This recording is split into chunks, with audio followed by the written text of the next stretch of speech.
Hi guys, welcome back to my channel. Tonight, we're stepping into a world where history doesn't just sit quietly inside broken stones, it breathes, whispers, and sometimes even watches back. In this episode of our series, The Night Tales of the Roman Thermae, we're going to wander through the mysterious silence of ancient Roman bathhouses after the crowds are gone, after the torches have dimmed, and after the last echoes of laughter fade into the dark.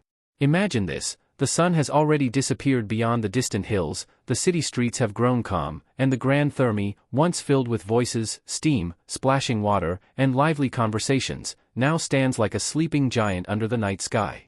The marble floors that once carried the footsteps of senators, soldiers, poets, merchants, and ordinary citizens are now cold beneath the moonlight, and the air holds a strange mix of warmth and emptiness, as if the walls themselves still remember every secret ever spoken inside them.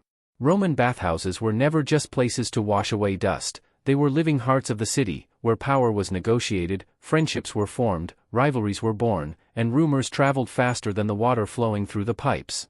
But what happens when those same halls become quiet? What happens when the only sound left is the drip of water from a forgotten corner, the soft hiss of cooling steam, and the distant wind slipping through cracked arches like a ghost searching for its name? Tonight, we're not just exploring architecture. We're exploring the unseen atmosphere of a place that once held thousands of lives inside it, and perhaps still does, in a way we can't fully explain. As we begin, picture the entrance of the Thermae at night, massive columns rising like silent guardians, carved stone faces staring into darkness, and heavy doors that look as if they were built to keep something in, not just keep people out. The streets outside might still carry the faint smell of food and smoke from evening fires, but inside, the scent changes. Here, the air is filled with damp stone, old perfumes trapped in cracks, and the fading memory of oils once rubbed into skin. In the daytime, the bathhouse would glow with life, men and women arriving in groups, slaves carrying towels and scented bottles, vendors whispering offers of refreshments, and voices bouncing from wall to wall like birds in a grand hall. Yet at night, that same space feels entirely different. The shadows stretch longer, the corners deepen, and the pools, once alive with ripples, become dark mirrors reflecting the ceiling above, making you wonder if the water is watching you, or if you are watching yourself. The moonlight filters through broken openings, painting silver patterns on the floor, and every step feels louder than it should, as if the Thermae doesn't want to be disturbed. Somewhere far inside, a faint creak might rise from old beams adjusting to the night's cold, and for a moment you might feel that you are not alone, even if no one is visible.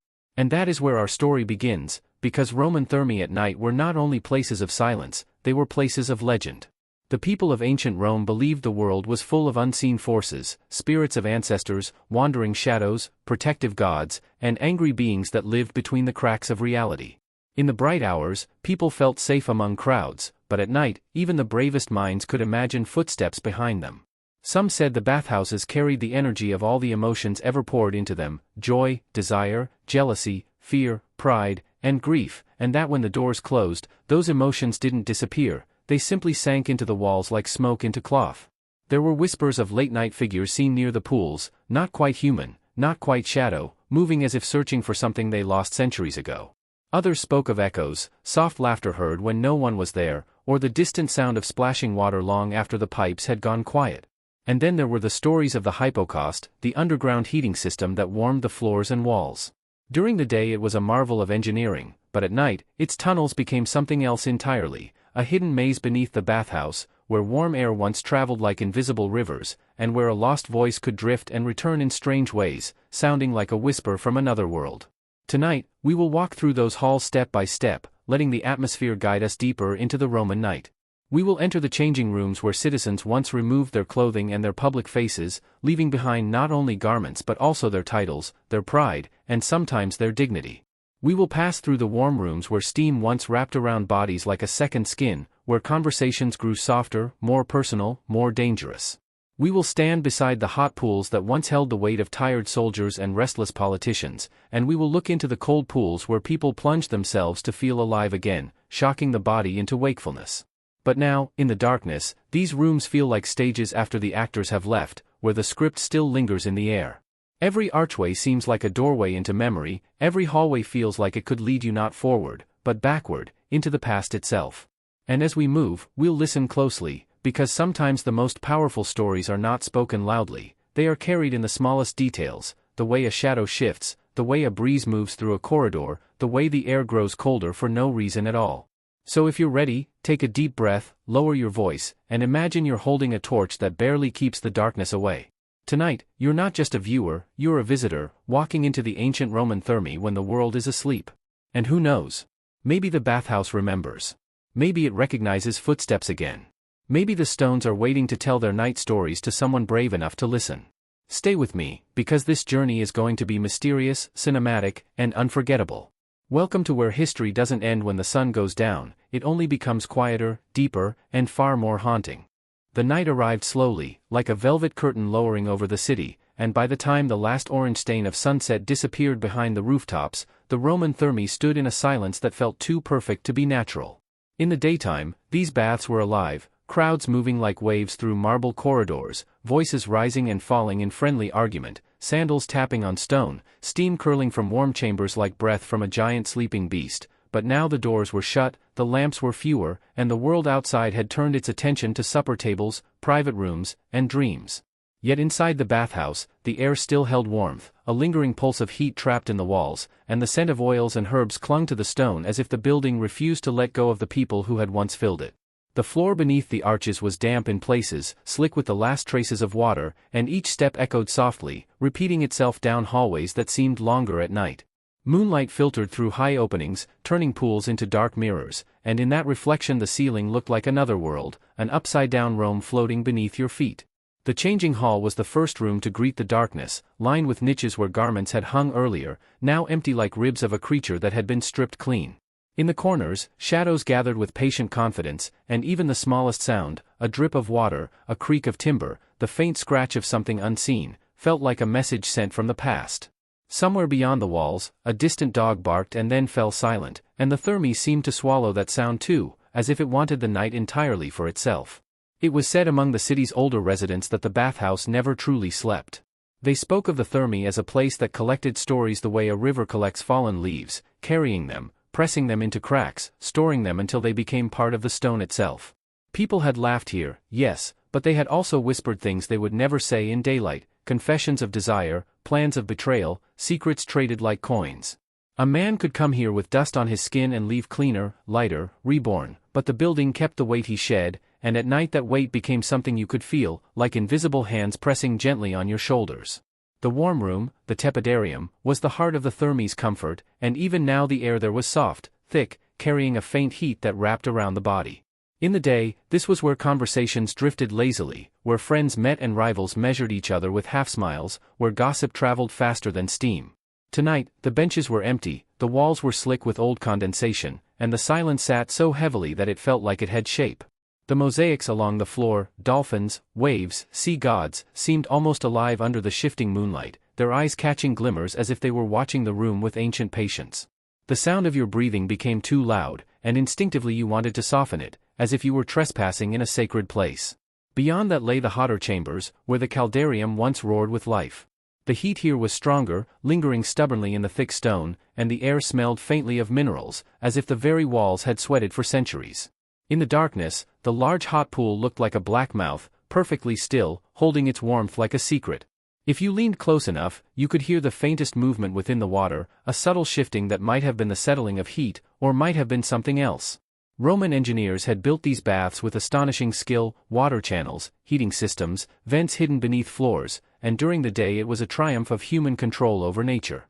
But at night, those same systems felt like veins and lungs, like the bathhouse was not merely a building but a creature made of stone and fire. The hypocaust beneath the floor, where hot air once flowed, now felt like a dark underworld, a place where warmth traveled unseen, and the thought of empty tunnels beneath your feet could make the bravest visitor hesitate. There were tales of workers who once crawled into those spaces to repair them, men who claimed they heard whispers in the darkness, voices that didn't belong to any living mouth. Some said it was only air moving through passages, turning into sound by accident, but others believed the Thermae had learned to speak, shaping the echoes of old conversations into new warnings. As you moved deeper, the architecture began to feel like a labyrinth. A corridor led to another corridor, a doorway opened into a chamber that seemed too large for its own silence, and the distance between your footsteps and their echo grew strange, as if the sound returned from somewhere far away. The cold room, the frigidarium, waited like a final test. In the day, people plunged into its pool with laughter, shocking their bodies awake after the heat, but now the air there was sharp and clean, almost biting. The cold pool reflected the moon like a blade, and the water looked so still it seemed solid.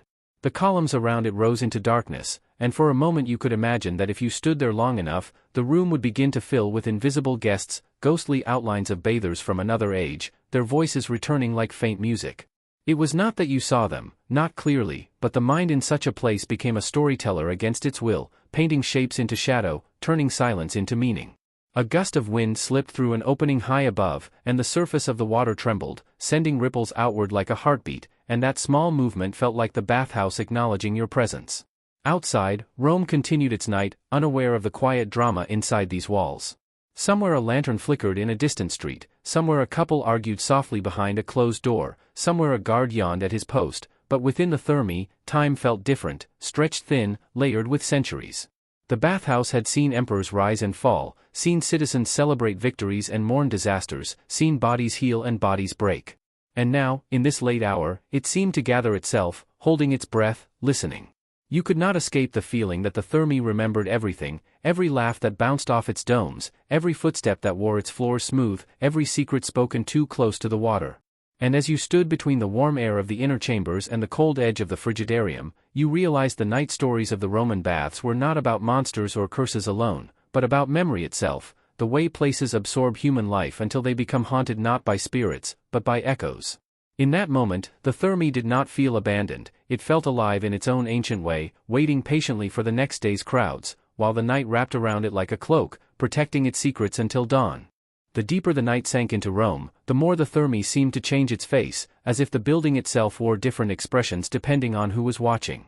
The halls that had felt merely quiet before now felt attentive, like a listener leaning forward in the dark. The last warmth of the day still clung to the stones, but it was fading slowly, and that slow fading created a strange tension, heat retreating, cold advancing, the air shifting in invisible layers that brushed against your skin like fingertips. Somewhere in the distance, beyond the thick walls, the city made small noises that never fully died, a cartwheel creaking far away, a drunken laugh dissolving into silence, the occasional call of a night guard. Yet inside the bathhouse those sounds arrived muffled and distorted, as if the Thermae filtered the outside world through its own ancient memory, allowing only what it wished to keep. The corridor ahead narrowed, then opened again into a chamber where the ceiling rose high like a night sky made of stone. Faint moonlight poured in through an upper arch, spilling onto the mosaic floor, and the patterns there, fish, shells, waves, looked less like decoration and more like a map of an underwater kingdom.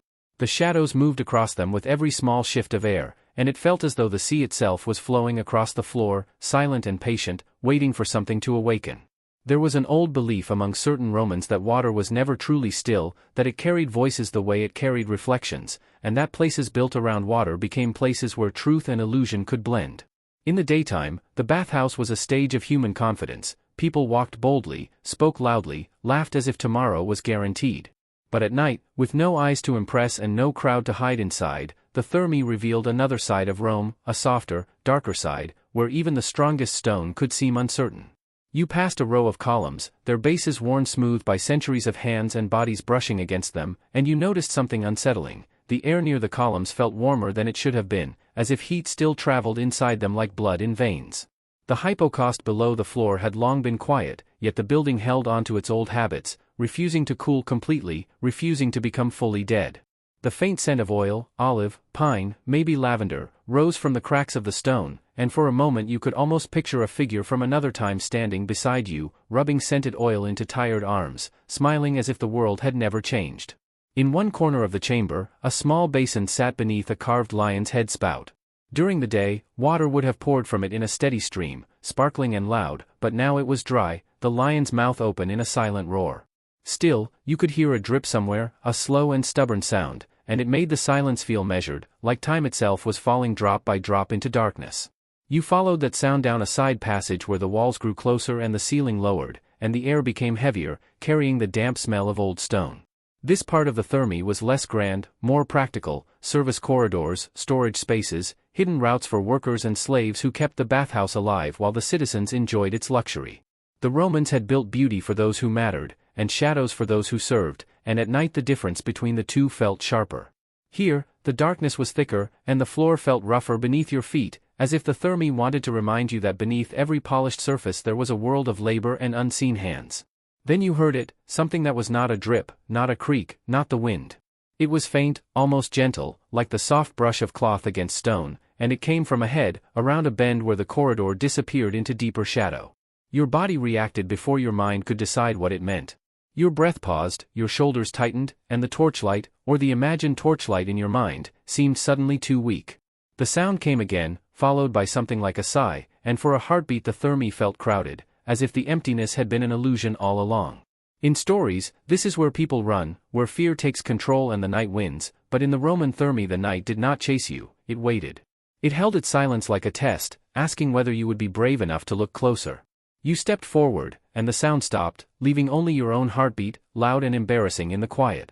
The passage opened into a small chamber where the walls were stained darker from years of steam and heat. In the center stood a low stone bench, and beside it a pile of broken tiles, as if repairs had been abandoned mid-work. The air here was strangely still, with no breeze at all, and that stillness made the space feel sealed off from the rest of the world. You looked up and saw a narrow vent near the ceiling, a gap where air once moved freely. Now it was clogged with dust and age, yet a thin thread of moonlight slipped through it, cutting the darkness like a blade. That light fell on the bench, and in it you saw something that made your skin prickle, a faint mark, like the outline of a wet handprint on dry stone. It was probably nothing, you told yourself, perhaps a stain, perhaps a trick of the light, but the shape was too clear, too human, too fresh.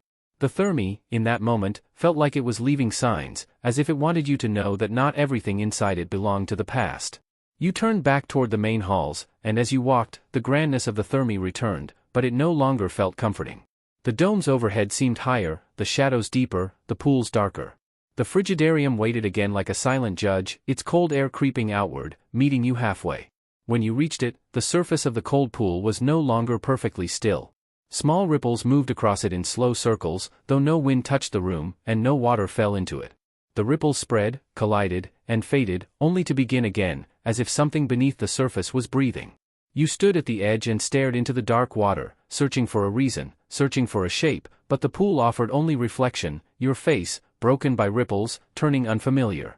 And that was the true power of the Roman Thermae at night. It did not show you monsters with claws or spirits with glowing eyes, it showed you uncertainty, it showed you how easily the mind could turn silence into fear, and fear into a story. Yet even as you tried to rationalize it, you couldn't deny the feeling that the bathhouse was aware of you, that it had watched countless people come and go, and that tonight it had decided to let you hear one of its hidden breaths. Somewhere far behind you, a door creaked softly, not opening fully, but moving just enough to remind you that the Thermae was full of thresholds, and every threshold at night could lead to something you weren't ready to name. The night inside the Thermae grew thicker after that, not darker in the simple way of missing light, but heavier, as if the air had absorbed the weight of every footstep that had ever crossed these stones. You remained near the frigidarium longer than you meant to, watching the ripples die and return, watching the surface of the pool settle into a calm that felt almost suspicious, like a face smoothing itself into a polite expression after showing a flash of anger. The cold in that chamber was sharp enough to sting the lungs, and yet it carried a purity that made the warm rooms behind you feel distant and dreamlike. Somewhere above, beyond the dome's rim, the moon drifted slowly, and the thin light that entered through the high openings moved across the water inch by inch, like a silent hand tracing the pool's edge. In daylight, the frigidarium would have been a place of laughter and shock, bodies plunging into cold water and erupting back out with shouted bravado, but now it felt like a sanctuary built for silence alone, a place where even your thoughts seemed too loud. You stepped away from the pool and walked along the columns, and the sound of your footsteps returned to you in delayed echoes, as if the building was repeating your movements, learning them, memorizing them. The Thermae had always been more than architecture, it was a city within the city, designed not only to cleanse the body but to reshape the mind. Romans believed in order, in routine, in the power of rituals, and the bathhouse was a ritual carved into stone: undress, warm, sweat, cleanse, plunge, rest, repeat. At night, that ritual became distorted, like a song played backwards. The rooms still existed in the same order, but the meaning had changed. Instead of comfort, the warmth felt like a lure. Instead of refreshment, the cold felt like a warning.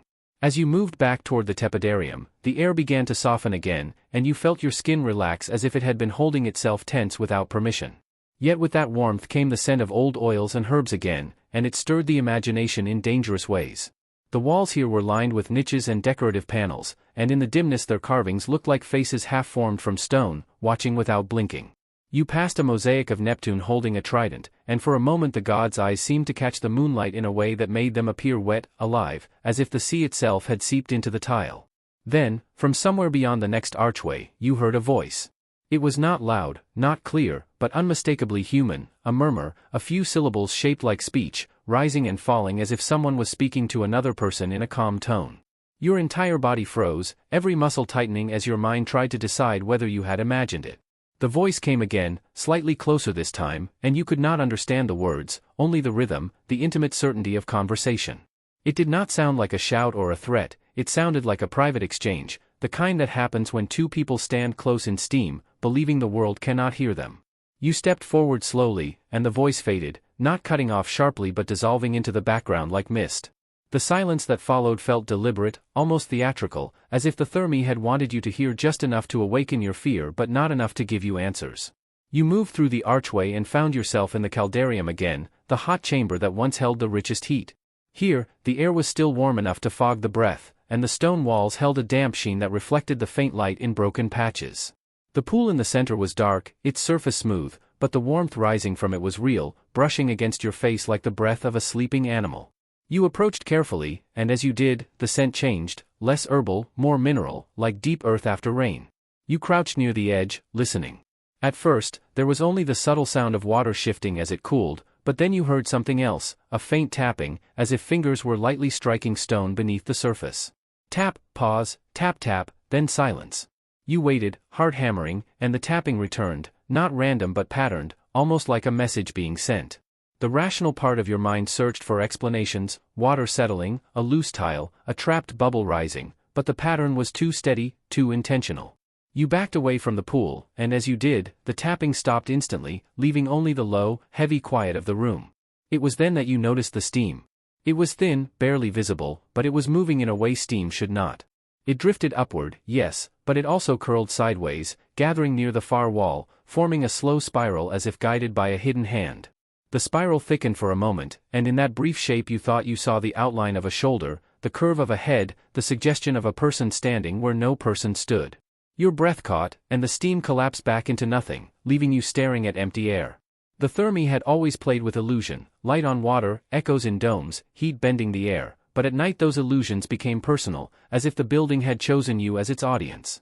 You turned toward the exit, intending to leave the caldarium, and that was when the floor beneath you vibrated with a low sound, barely audible but felt in the bones. It was a hum, deep and ancient, like the groan of stone shifting under the weight of time. The sound rose for a few seconds, then faded, but it left behind a strange aftertaste in the mind, the sense that something below the bathhouse had awakened. The hypocaust. The underground world. You remembered the stories, workers hearing whispers, slaves refusing to enter, repairs abandoned after strange accidents.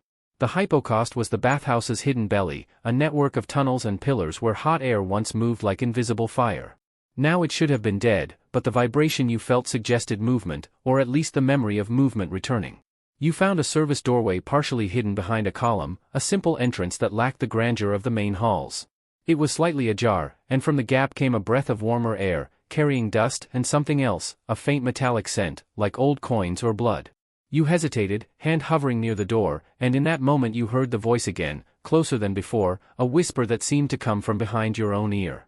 You spun around, but there was only the empty chamber and the dark pool watching you with its unblinking surface.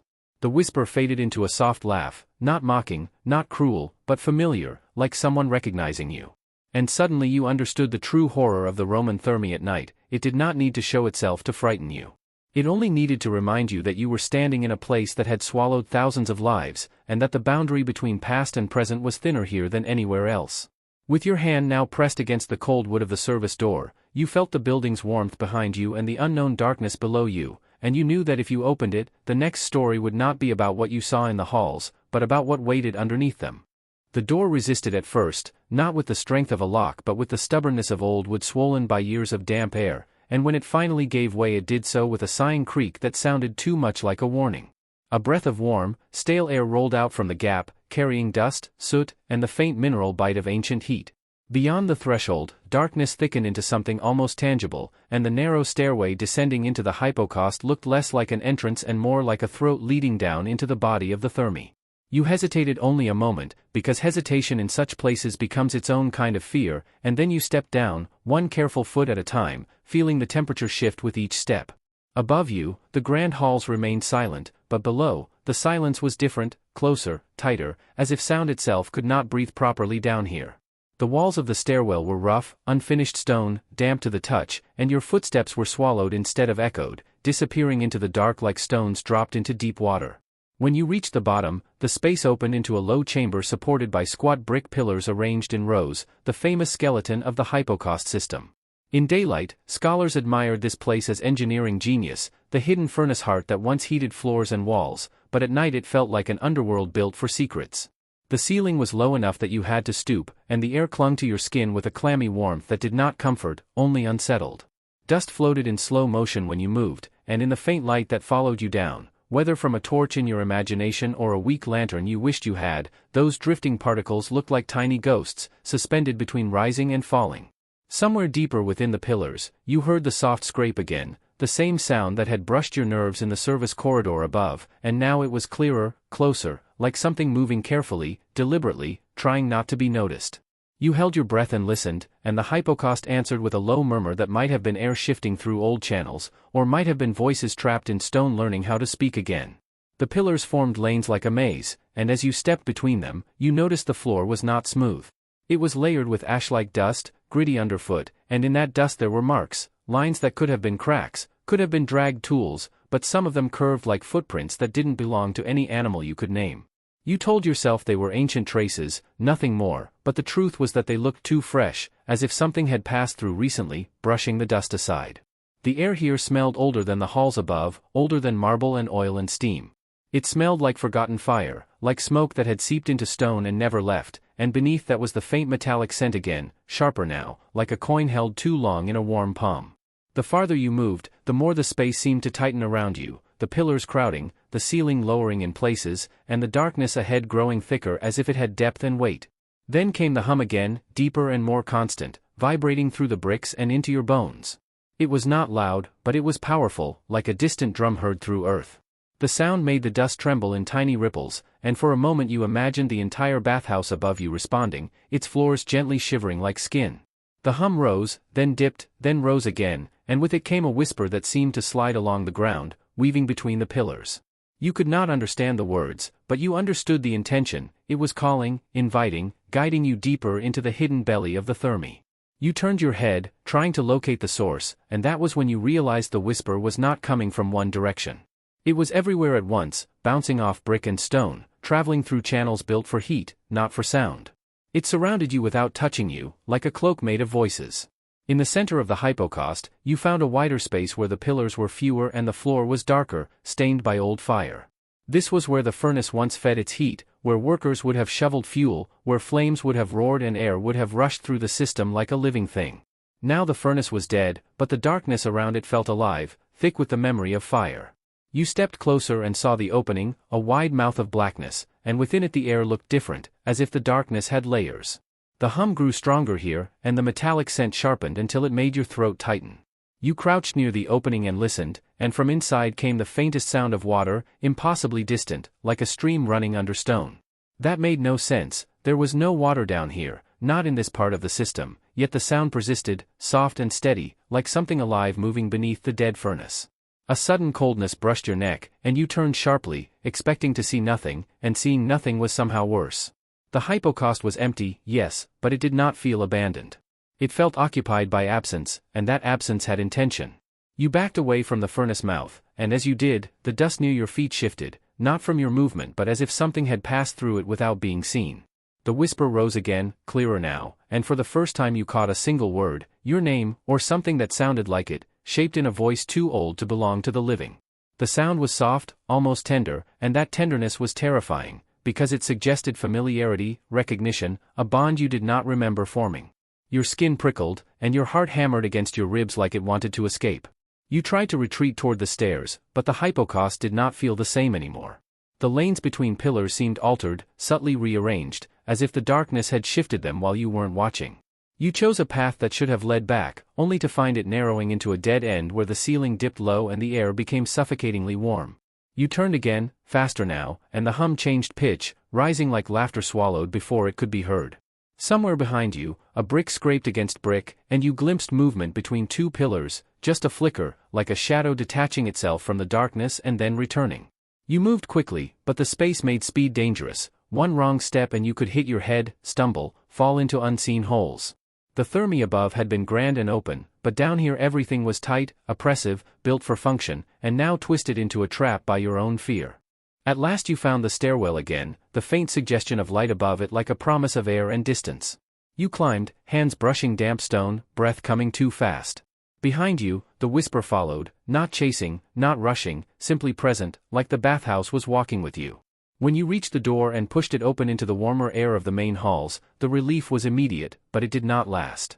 Because as you stepped back into the caldarium, you saw the steam again, thicker now, drifting in slow spirals near the pool, and in the center of that steam there was a shape, taller, clearer, almost human, standing where the heat rose strongest. It did not move like a person, but it held itself like one, as if it remembered what it meant to have bones and skin. And when the shape turned slightly, just enough to face you, the pool's surface trembled, and the Thermae seemed to exhale, as if it had been waiting for you to return from below, ready to tell you the next part of its night story.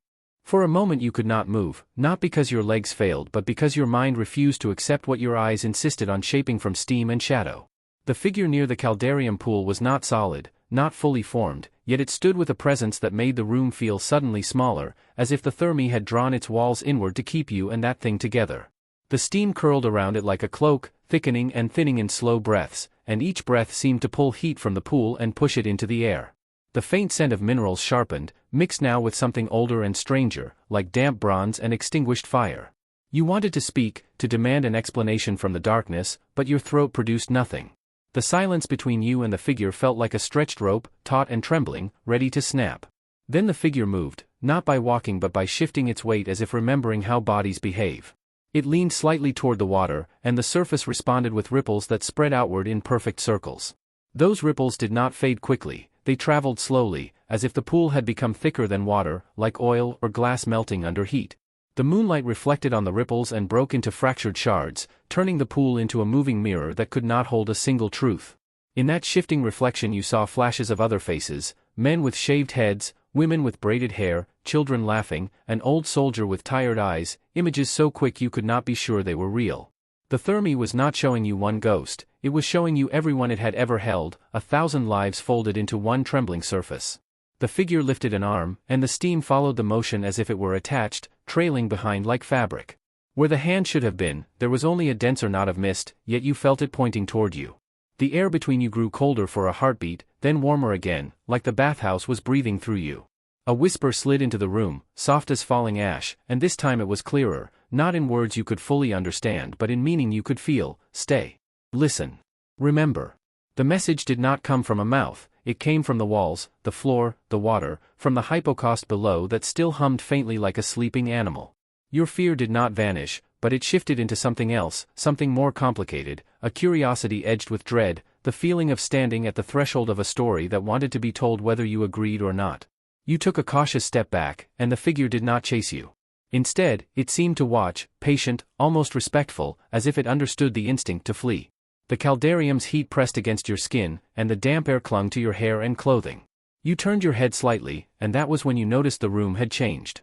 The shadows were not in the same places. The corners looked deeper, the archways darker, and the far exit you had used before seemed farther away than it should have been. The Thermae was rearranging itself again, not physically, perhaps, but perceptually, bending space through echo and darkness until your sense of direction became unreliable. You moved toward the tepidarium, keeping your eyes on the floor to avoid the pool's hypnotic reflection, and behind you the steam figure remained, unmoving, like a sentinel guarding the hot water's secrets. The tepidarium greeted you with softer warmth and a smell of herbs that felt almost comforting, but now even comfort seemed suspicious. The benches were empty, yet you could almost hear the low murmur of daytime conversations lingering like smoke trapped in a sealed jar. As you crossed the room, the whisper returned, no longer a single thread but many, layered together, overlapping, weaving into a quiet chorus that rose and fell like distant chanting. It was not loud enough to be speech, yet it carried the rhythm of language, and in that rhythm you felt emotion, longing, impatience, hunger, grief. You passed a mosaic of sea creatures again, and the dolphins' curved bodies seemed to shimmer, their eyes catching the faint light as if they were wet. The air thickened near the center of the room, and you realized the sound was strongest here, as if the Thermae had chosen this spot to gather its voices. You stood still, letting the whispers wash over you, and suddenly you understood, the bathhouse was not haunted by one spirit, but by the habit of human presence itself. It was haunted by routine, by intimacy, by the way people had used these rooms to become vulnerable in a world that demanded strength. A new sound cut through the whispers, a splash, sharp and undeniable, from the direction of the frigidarium. Your head snapped toward it. The splash was followed by the unmistakable ripple of water disturbed by something large entering it. No wind touched the halls, no pipes fed the pool at this hour, and yet the sound was real, echoing off the domes with cruel clarity. You moved quickly now, fear tightening your chest, and reached the frigidarium entrance. The cold air struck you like a slap, and inside, the pool's surface was churning, not violently, but as if someone had just surfaced after diving deep. The ripples rolled outward, slapping softly against the stone edge, and in the center of the pool a patch of darkness moved against the reflection, like a shadow swimming under moonlight. You leaned forward, unable to stop yourself, and the water stilled suddenly, too suddenly, as if it had been commanded. For a heartbeat the pool became perfectly calm, and in that calm it reflected the ceiling with terrifying precision. Then the reflection changed. The ceiling's reflection was still there, but layered over it was another image, torches burning bright, steam filling the air, bodies moving through the chamber, the bathhouse alive again as it had been centuries ago. You saw people standing around the pool, laughing, shouting, splashing water at one another, and you saw yourself among them, not dressed as you were now, but wearing a simple Roman tunic, hair damp, skin shining with oil. The sight made your stomach twist. It was not a dream, it was too sharp, too immediate, like the water had become a window into another time. And in that crowded reflection, you saw a man watching you from the far side of the pool. His face was calm, his eyes steady, and though you had never seen him before, you felt an impossible recognition, like meeting someone you had forgotten but who had never forgotten you. The vision flickered, the torches dimmed, and the pool returned to darkness, leaving you trembling at the edge. The cold air filled your lungs, and your breath came out in pale clouds. Behind you, from the direction of the caldarium, the low hum deepened, and the whispering chorus rose again, not frantic but satisfied, as if the Thermae had accomplished something. It had shown you a piece of itself, a fragment of memory, and now it wanted more. You stepped away from the pool, heart pounding, and you realized the night stories of the Roman Thermae were not meant to scare you away, they were meant to pull you in, to wrap you in the same cycle that had drawn countless people here before: enter, warm, cleanse, plunge, return. The ritual was repeating, but this time it was not your body being tested. It was your sense of time, your identity, your place in the long echoing life of the bathhouse. And somewhere in the darkness of the halls, the steam figure waited, patient as stone, ready to lead you into the next memory the Thermae was desperate to awaken. You tried to steady yourself by focusing on something simple, something real, the cold bite of the frigidarium air, the slick edge of stone beneath your fingertips, the slow rhythm of your breath, but the Thermae did not allow reality to stay simple for long. The moment the vision vanished from the pool's surface, the room seemed to inhale, as if it had been holding its breath to show you that impossible scene. The water, now dark again, reflected only moonlight and shadow, yet you could still feel the presence of the crowd you had seen, their laughter lingering like a taste on the tongue. Your heart kept beating too fast, and in that frantic rhythm you began to notice another sound beneath it, faint but steady, footsteps. Not yours. Not echoes of yours. Footsteps moving somewhere in the halls beyond the frigidarium, slow and deliberate, like someone walking without hurry because they already knew where you were. The sound came closer, then stopped, and the silence that followed felt like a hand pressed over your mouth. You backed away from the pool and turned toward the columns, forcing your eyes to scan the chamber's edges. The moonlight was thin, leaving most of the room in gray shadow, but in the dimness you caught movement, a shift of darkness that did not match the shape of any pillar. It slid behind a column and disappeared. You told yourself it was your fear shaping the shadows, but the cold sweat on your skin argued otherwise. The Thermae was not simply showing you memories now, it was arranging them around you, building a living maze out of sound and reflection. You stepped into the corridor leading back to the tepidarium, and as you did, the temperature changed instantly, warmth brushing your face like a familiar lie. The whispering chorus returned, but softer, almost comforting, as if the bathhouse wanted to soothe you into staying. It reminded you of a lullaby sung too close to sleep, sweet on the surface, dangerous underneath. As you crossed the tepidarium, you noticed something new. The air shimmered near the benches, as if heat still rose from them despite the hour. The shimmer formed faint outlines, quick and fragile, like sketches drawn in steam. For a second you saw the shape of a woman sitting with her hair unbound, her shoulders bare, rubbing oil into her arms with slow, practiced movements. Her face was turned away, but you could sense her awareness of you, the subtle tension of someone who knows they are being watched. You blinked, and the outline broke apart into drifting mist. Another shimmer formed near the wall, a group of men standing close, speaking in low voices, their heads bent together as if sharing secrets too dangerous for daylight. Their outlines flickered, then vanished. The Thermae was filling itself with ghosts made not of bodies, but of habit, replaying the way people once moved through these rooms until the air itself remembered how to hold them. You moved faster, trying to escape the tepidarium's illusions, but the corridor ahead did not lead where you expected. Instead of opening into the caldarium, it curved strangely and delivered you into the apodyterium, the changing hall, where empty niches stared back at you like open mouths. This room should have felt safer, closer to the exit, but now it felt colder than the frigidarium, drained of warmth and life. The niches along the walls looked deeper than they should, black pockets that seemed to swallow light. You stepped toward one, and the darkness inside it stirred, shifting as if something had been waiting within. A whisper slid from that niche, close enough to brush your ear, and this time the word was clearer than before, spoken in a voice that sounded both young and ancient: return. The syllables carried authority, not anger, but certainty, as if the bathhouse believed you belonged here more than you belonged to the streets outside. You turned away, and the moment you did, you saw the steam figure again, no longer confined to the caldarium, but standing at the far end of the changing hall, framed by an archway like a statue carved from mist. It was taller now, its outline more defined, and the air around it swirled in slow spirals as if the room itself was orbiting its presence. It did not rush toward you. It simply stood and waited, and that waiting felt more terrifying than any chase. You realized with a sick clarity that the Thermae was not hunting you. It was guiding you, like a priest guiding a reluctant worshipper through a sacred ritual. The figure lifted its arm again, and the gesture was unmistakable: follow. Against every instinct, you found yourself moving.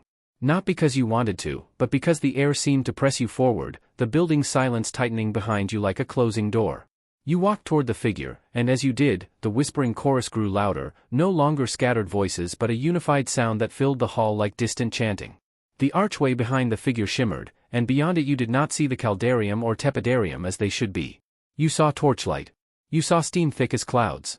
You saw bodies moving, the bathhouse alive in full splendor. The figure stood between you and that vision like a gatekeeper, and when you came close enough, you noticed something that made your blood run cold. Within the mist of its chest, faintly visible, was a shape like a pendant or coin, hanging where a heart would be. It glinted with a dull metallic light, and the sight of it matched the scent you had been smelling all night, the scent of old bronze and warm metal. The figure stepped aside slightly, offering you the archway. The chanting rose, and the torchlit vision beyond grew sharper, more real, until you could smell smoke and sweat and scented oils as if the past had opened its doors. You stood at the threshold, trembling, and the Thermae seemed to pause, waiting for your choice. But in truth, the choice had already been made the moment you stepped into the bathhouse at night. You crossed through the archway, and the world changed instantly. The cold moonlight vanished. The air became thick with steam and heat. Voices surrounded you, laughter, argument, gossip, so loud and vivid it made your ears ring. You stumbled, disoriented, and when you looked down at yourself, you saw your hands were different, damp, clean, smelling of oil, the skin warmed by bathhouse heat. You lifted your head, and the sight before you stole your breath. The Thermae was alive, crowded with Romans moving through their ritual as if time had never broken. And somewhere in that crowd, across the steam and torchlight, the calm-eyed man you had seen in the pool's reflection stood watching you again, as if he had been waiting for you to finally arrive. The noise hit you first, not like a gentle return of life but like a wave crashing over your senses, drowning out every memory of the silent moonlit halls. Voices layered over voices, laughter bursting from one corner, sharp arguments from another, the steady hum of casual conversation everywhere in between, until the entire Thermae felt like a living organism made of breath and sound. Steam rolled through the air in thick clouds, catching torchlight and turning it into a golden haze, and for a moment you couldn't tell where the walls ended and the crowd began. The marble beneath your feet was warm, almost soft with heat, and the smell of oil, sweat, herbs, and hot stone wrapped around you like a cloak. People moved past you without hesitation, as if you were simply another bather stepping into the routine of the evening, and their confidence made your confusion feel even sharper. You wanted to shout, to ask what year this was, what trick the Thermae had played, but your mouth stayed closed, because something deep in you sensed that panic would only feed the building's hunger for stories. You looked down again, trying to understand the change. Your hands were clean, damp, shining faintly with oil, and your clothing, if you could call it that, was not what you had entered with. You wore a simple tunic, light and loose, and your skin carried the warmth of someone who had already spent time in the baths. The realization was dizzying, like waking inside someone else's life. A group of men passed close by, their hair wet, their bodies relaxed, speaking about politics with the casual arrogance of people who believed the world belonged to them.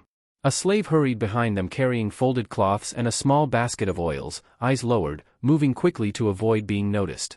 A young boy ran laughing toward the frigidarium, chased by an older brother who threatened him with a playful slap. The scene was too detailed, too alive, too full of human imperfection to be a dream. The Thermae had not merely shown you the past, it had placed you inside it, wrapped you in its heat and noise until your own time felt like a distant rumor. And then you saw him again, the calm-eyed man from the pool's reflection. He stood near the edge of the tepidarium, half turned toward you, his posture relaxed as if he had been waiting for someone who was late. He wasn't dressed like a senator or a soldier, not adorned with obvious wealth, yet there was something about him that made the people around him unconsciously give him space, like water flowing around a stone. His hair was dark, damp at the edges, and his face held the kind of quiet confidence that comes from knowing more than you say. When his eyes met yours, the noise of the bathhouse seemed to dim, not disappearing but falling into the background like a song heard through a wall. His gaze did not carry surprise. It carried recognition. The same impossible familiarity that had struck you in the frigidarium returned now with full force, and it made your stomach tighten as if you had forgotten an oath you were supposed to keep. He began walking toward you, and the crowd parted naturally, without him needing to push or speak. You tried to move, but your feet remained planted, as if the warm stone beneath you had become glue.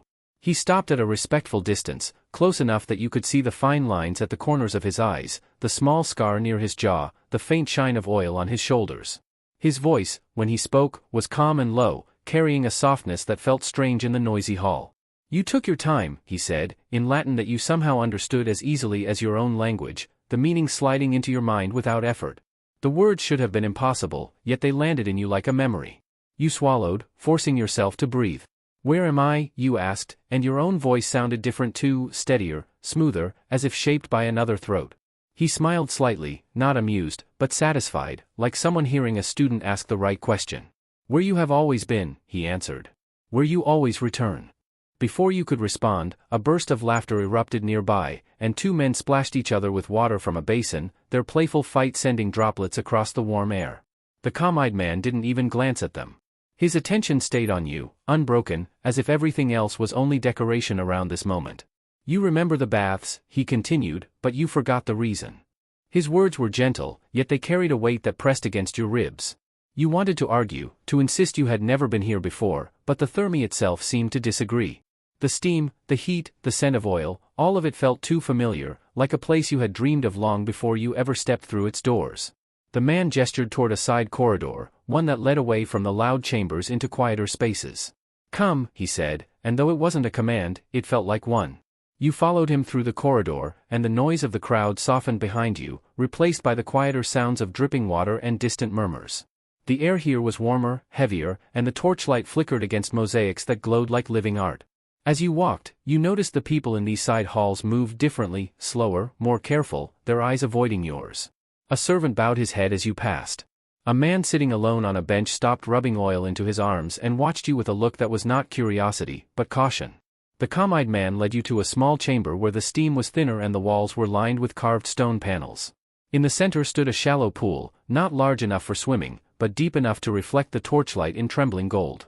The room felt private, hidden, like a secret pocket within the Grand Thermae. He stopped beside the pool and looked down into the water. "This is where you left it," he said softly.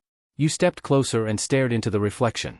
At first, you saw only your own face, strange yet familiar, like a version of you sculpted by another era. But then the water shifted, and the reflection changed. You saw a hand lowering something into the pool, a coin, heavy and dark, engraved with a symbol you couldn't fully recognize. The coin sank slowly, spinning as it fell, and as it disappeared into the water, the room seemed to tighten, the air thickening as if the Thermae had leaned closer to watch. The calm-eyed man finally turned to face you fully. "You were not brought here by accident," he said. "The Thermae does not open its night doors for strangers. It opens them for those who owe it." Your pulse pounded in your ears. "Owe it what?" you asked, and even as you spoke, you felt the answer pressing against the back of your mind like a word you couldn't quite remember. He didn't reply immediately. Instead, he reached into the folds of his tunic and drew out a small bronze coin. In the torchlight, it looked ancient even for this time, darker than it should have been, as if it had been touched by too many hands and too many years. He held it out to you, and when your fingers closed around it, the metal was warm, impossibly warm, like it had been resting against a living heart. The moment you touched it, the whispers returned, not faint this time but loud enough to feel, a chorus rising from the walls, the floor, the water, the very air itself. The pool's surface trembled, and in that trembling reflection you saw the steam figure again, not as mist but as a shadow standing behind you, towering and silent. The calm-eyed man watched your reaction with steady patience. "Now," he murmured, "you will remember what you promised in the night." The bronze coin pulsed in your palm with a warmth that felt unnatural, not like metal heated by fire but like something alive pressed against your skin. The moment you held it, the Thermae responded as if the entire building had been waiting for this exact contact, this exact spark. The whispers that had haunted the halls earlier were no longer scattered fragments, they gathered into a single, swelling presence that filled the small chamber like rising water. The torchlight flickered violently, bending and stretching shadows across the carved walls until the panels looked like moving bodies trapped in stone. Your breath came shallow, and the air tasted of steam, oil, and that faint metallic scent that had followed you from the hypocaust, old bronze, old blood, old promises. The calm-eyed man stood opposite you, watching without fear, his expression steady, almost solemn, as if he had performed this ritual before and knew exactly how the Thermae would react. The shallow pool in the center began to tremble, not with gentle ripples but with a subtle vibration that spread across its surface like the skin of a drum.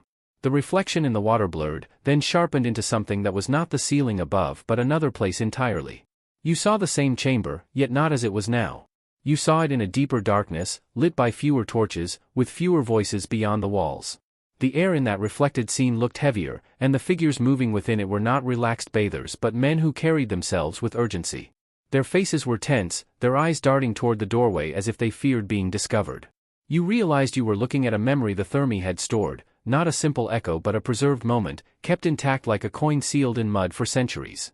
The calm-eyed man's voice came again, low and controlled, threading through the chorus of whispers. "This is the night you forgot," he said.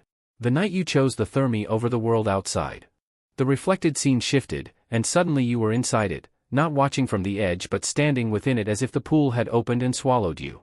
The chamber felt smaller, tighter, the steam thicker, and your body moved with a familiarity that did not belong to your current mind. Your hands, different hands, held a cloth bundle, heavy with something solid inside. The calm-eyed man was there too, younger by only a hint, but his eyes the same, and beside him stood two others, one with a soldier's posture, broad shoulders and a scar across his brow, and another with ink-stained fingers and nervous energy, glancing constantly at the doorway. They spoke in urgent whispers, and though you could not catch every word, the meaning pressed into you like heat: danger outside, betrayal close, time running out. The soldier argued for action, the nervous one begged for caution, and the calm-eyed man listened to both, then turned toward you as if you were the final voice that mattered. "The baths will hide it," he said. "Stone remembers. Water keeps secrets. Fire seals them." You felt yourself kneel beside the pool, the cloth bundle trembling in your grip. Inside it was the bronze coin, larger than the one in your hand now, heavier, engraved with a symbol that made your chest tighten, an eye within a circle, surrounded by lines like rays or cracks. It was not merely currency. It was a token, a seal, a key. You lowered it into the water, and as it sank, the pool's surface shimmered like it had been cut open. The moment the coin disappeared beneath the dark, the chamber's shadows deepened, and the whispering chorus in your ears rose into a sound like distant chanting. The men around you stepped back, their faces pale, their eyes wide with something that looked like reverence and fear mixed together. The calm-eyed man placed a hand on your shoulder, firm and grounding. "Now it belongs to the Thermae," he said. "And the Thermae belongs to it." The memory jolted again, throwing you forward to another moment in the same night. You were walking through the main halls, not among crowds but through emptiness, the Thermae closed and silent as it had been when you entered tonight. The torches were dim, the pools dark, and the air carried that same tension you had felt earlier, heat retreating, cold creeping in. You could hear distant shouting outside the walls, the sound of unrest, maybe soldiers, maybe an angry crowd. The nervous man's voice echoed in your mind, "They're coming." The soldier's voice, "We should fight." But the calm-eyed man's voice was the one that stayed, smooth as stone, "The baths will hold." You saw yourself reach the service doorway leading to the hypocaust, the same door you had opened hours ago in your own time. You went down into the underworld of pillars and ash, carrying a torch that hissed and spat in the damp air. The hum was there even then, faint but present, like the Thermae's heartbeat. And in the deepest part near the furnace mouth, you saw the steam figure, not steam then, but something darker, denser, like a shadow made of heat itself. It watched you without eyes, and yet you felt its attention settle on you like a weight. You remembered the feeling now, the moment you had felt it tonight in the caldarium, that presence that did not chase but waited. In the memory, you did not flee. You stepped toward it. You spoke words you could not recall now, words that tasted of smoke and salt and metal, words that sounded like an agreement. The shadow leaned closer, and you felt your skin prickle as if touched by cold fire. Then you placed your hand over your heart and drew something from your tunic, a smaller bronze coin, a twin to the larger one hidden in the pool. You held it out, and the shadow accepted it without hands, pulling it into itself like a mouth swallowing food. In exchange, the shadow pressed something into you, not a physical object, but a sensation, a mark, a thread tying you to the Thermae. You understood with a terrifying clarity that you had not merely hidden the coin in the baths, you had bargained with the baths, with whatever lived inside them at night. The memory collapsed, and you were back in the present chamber, gasping, the smaller coin still burning in your palm. The calm-eyed man watched you closely, his face unreadable. "You remember now," he said, not as a question but as a confirmation. Your throat felt raw. "I made a deal," you whispered, and the words sounded like an accusation against yourself. He nodded slowly. "Not a deal," he corrected. "A vow." The whispers in the walls rose again, and you realized they were not random voices.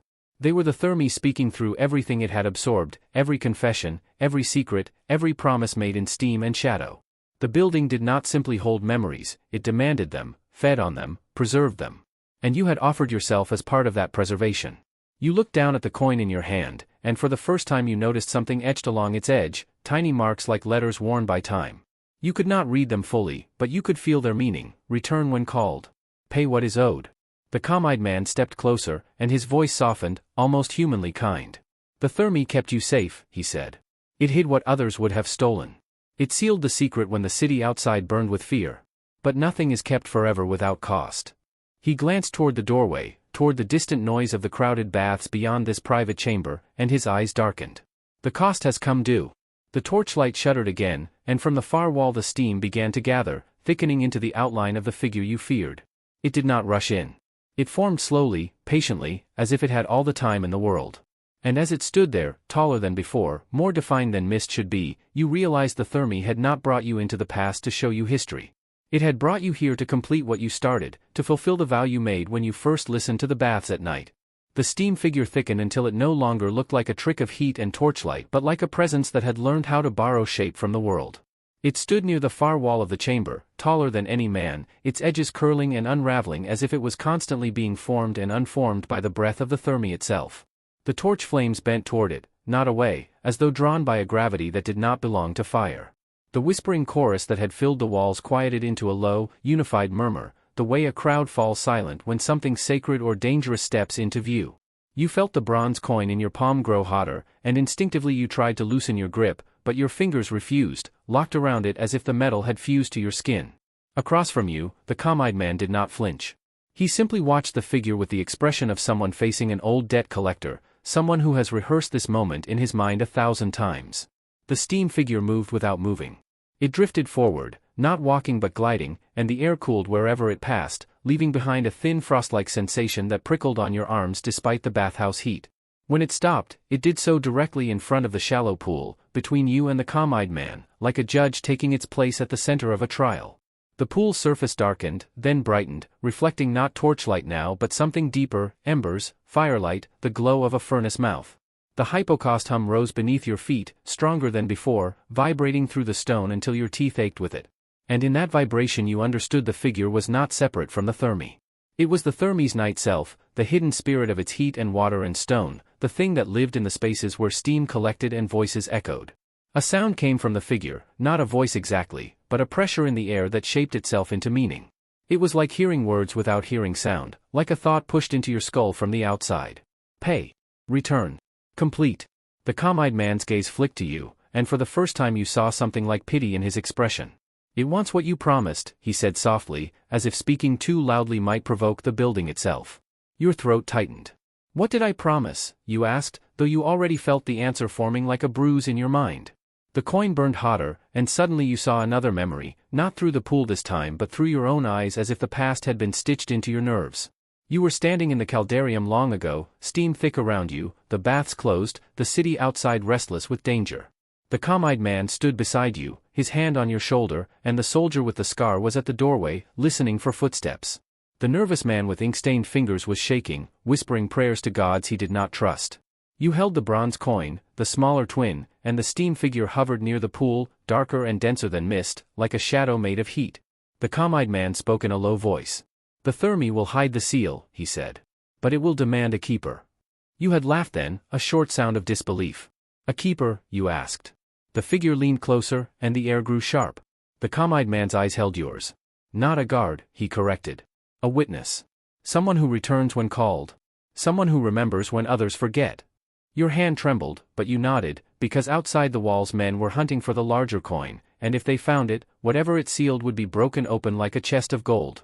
You had stepped forward, and in that moment the Thermae felt alive beneath your feet, as if it listened to your heartbeat. You pressed the smaller coin to your chest and spoke words you did not understand fully, words you repeated because the calm-eyed man told you to. The steam figure absorbed the coin, and in return it pressed its presence into you, leaving a mark you could not see but could feel, like a thread tied around your soul. The vow was simple and terrifying. When the Thermae called, you would return. When the seal weakened, you would restore it. When the night demanded a witness, you would not turn away. The memory ended abruptly, and you were back in the present chamber, breath ragged, eyes wide, feeling the vow settle over you like chains you had forgotten you wore. The steam figure's presence intensified, and the pool began to ripple, not outward but inward, as if something beneath it was pulling the water down. The calm-eyed man stepped closer, his voice urgent now. The seal is failing, he said. The coin in the pool is not enough anymore. Too many nights have passed. Too many voices have been poured into these stones. The Thermae has fed on secrets for centuries, and now it is hungry for a new kind of payment. Your stomach twisted. What payment, you asked. He looked away for the first time, as if ashamed. A memory, he said. A life. A name. Something that can anchor the seal again. The words hit you harder than any threat. A life. A name.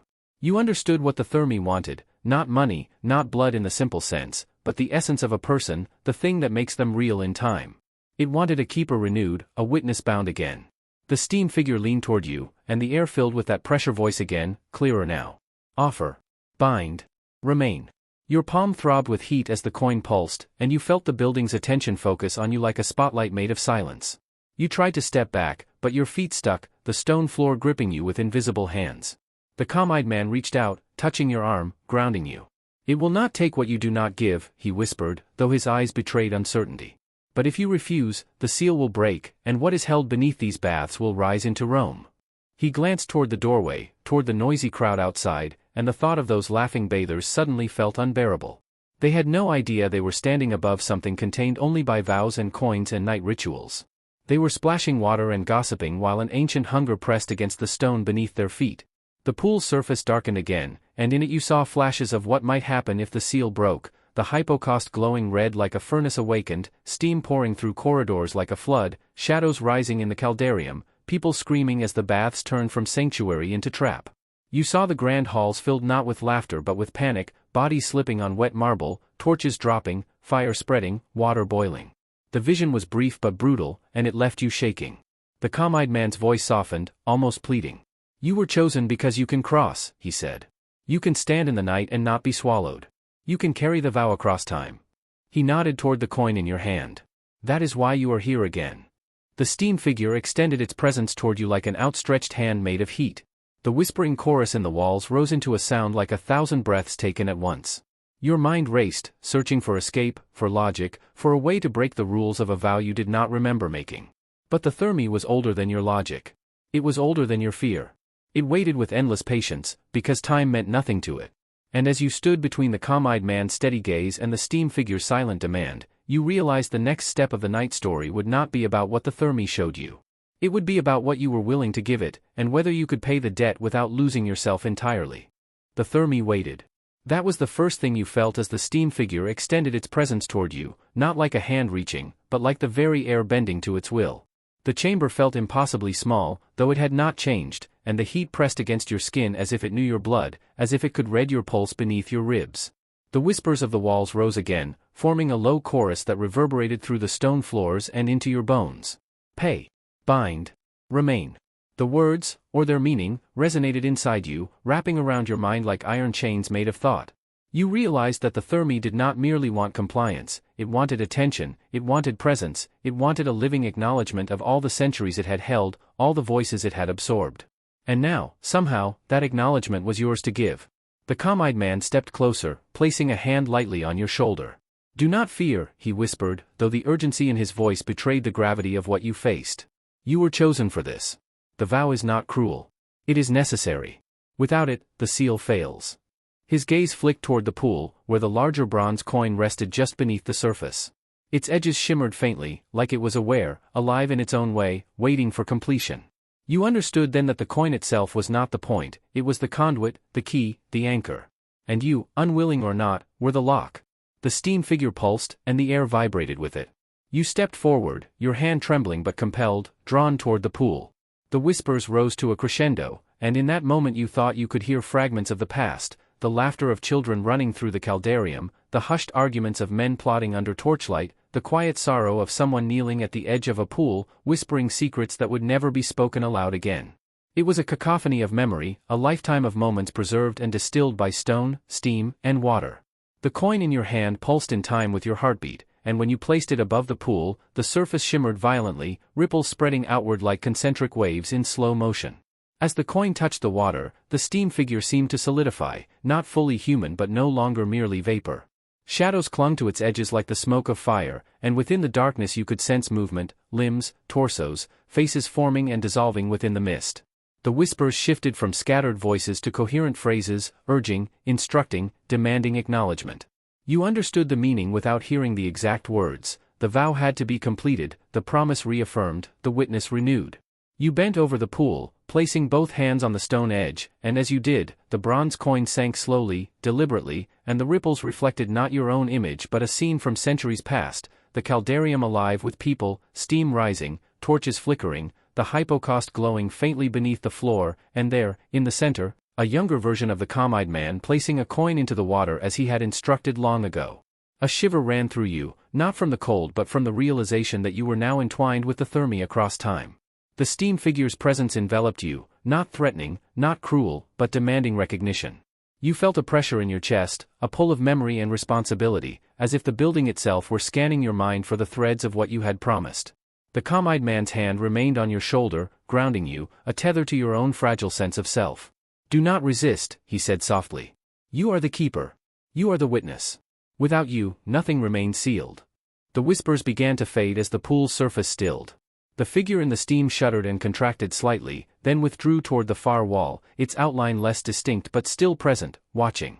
You could feel it in the corners of the chamber, in the small pockets of air where steam clung, as if the Thermae itself had exhaled, satisfied with the reaffirmation of its secret. The calm-eyed man turned to you, his eyes steady, unwavering. "It is done," he said, though the word carried a weight far beyond its simple meaning. "You have returned what is owed. You have bound yourself again. The seal holds, for now." You sank to your knees beside the pool, your hands trembling, sweat running down your back, lungs aching from the intensity of the moment. The coin lay at the bottom, glowing faintly, tethered to the depths by a weight you could not see. The calm-eyed man helped you rise, and together you stepped back into the warmth of the chamber. Around you, the torchlight flickered in steady rhythm, the steam swirled in gentle, lifelike currents, and the whispers had softened to the faintest hum, a lullaby of memory and presence. You realized that the Thermae would continue to watch, to remember, to demand witnesses when it deemed necessary, but for tonight, the balance had been restored. The noise of the baths beyond the chamber returned gradually, the laughter, the splashing, the murmur of conversation, but it felt different now, filtered through the knowledge of what lay beneath. You could hear it and not fear it, because you had participated, and the vow you had taken, remembered or forgotten, had been fulfilled once more.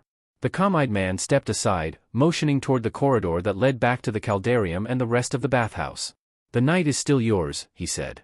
"Walk among them, but remember what waits below." You moved toward the exit, every step weighted with awareness, yet strangely lighter than you had expected. The chamber seemed ordinary now, the pools reflecting torchlight as if nothing had shifted, yet you knew better. The Thermae was alive, eternal, and patient. It had claimed its witness, and you were that witness, bound by time, memory, and vow. And as you emerged from the private chamber into the bustling warmth of the caldarium once more, you understood the truth of the Roman Thermae. They were not merely baths.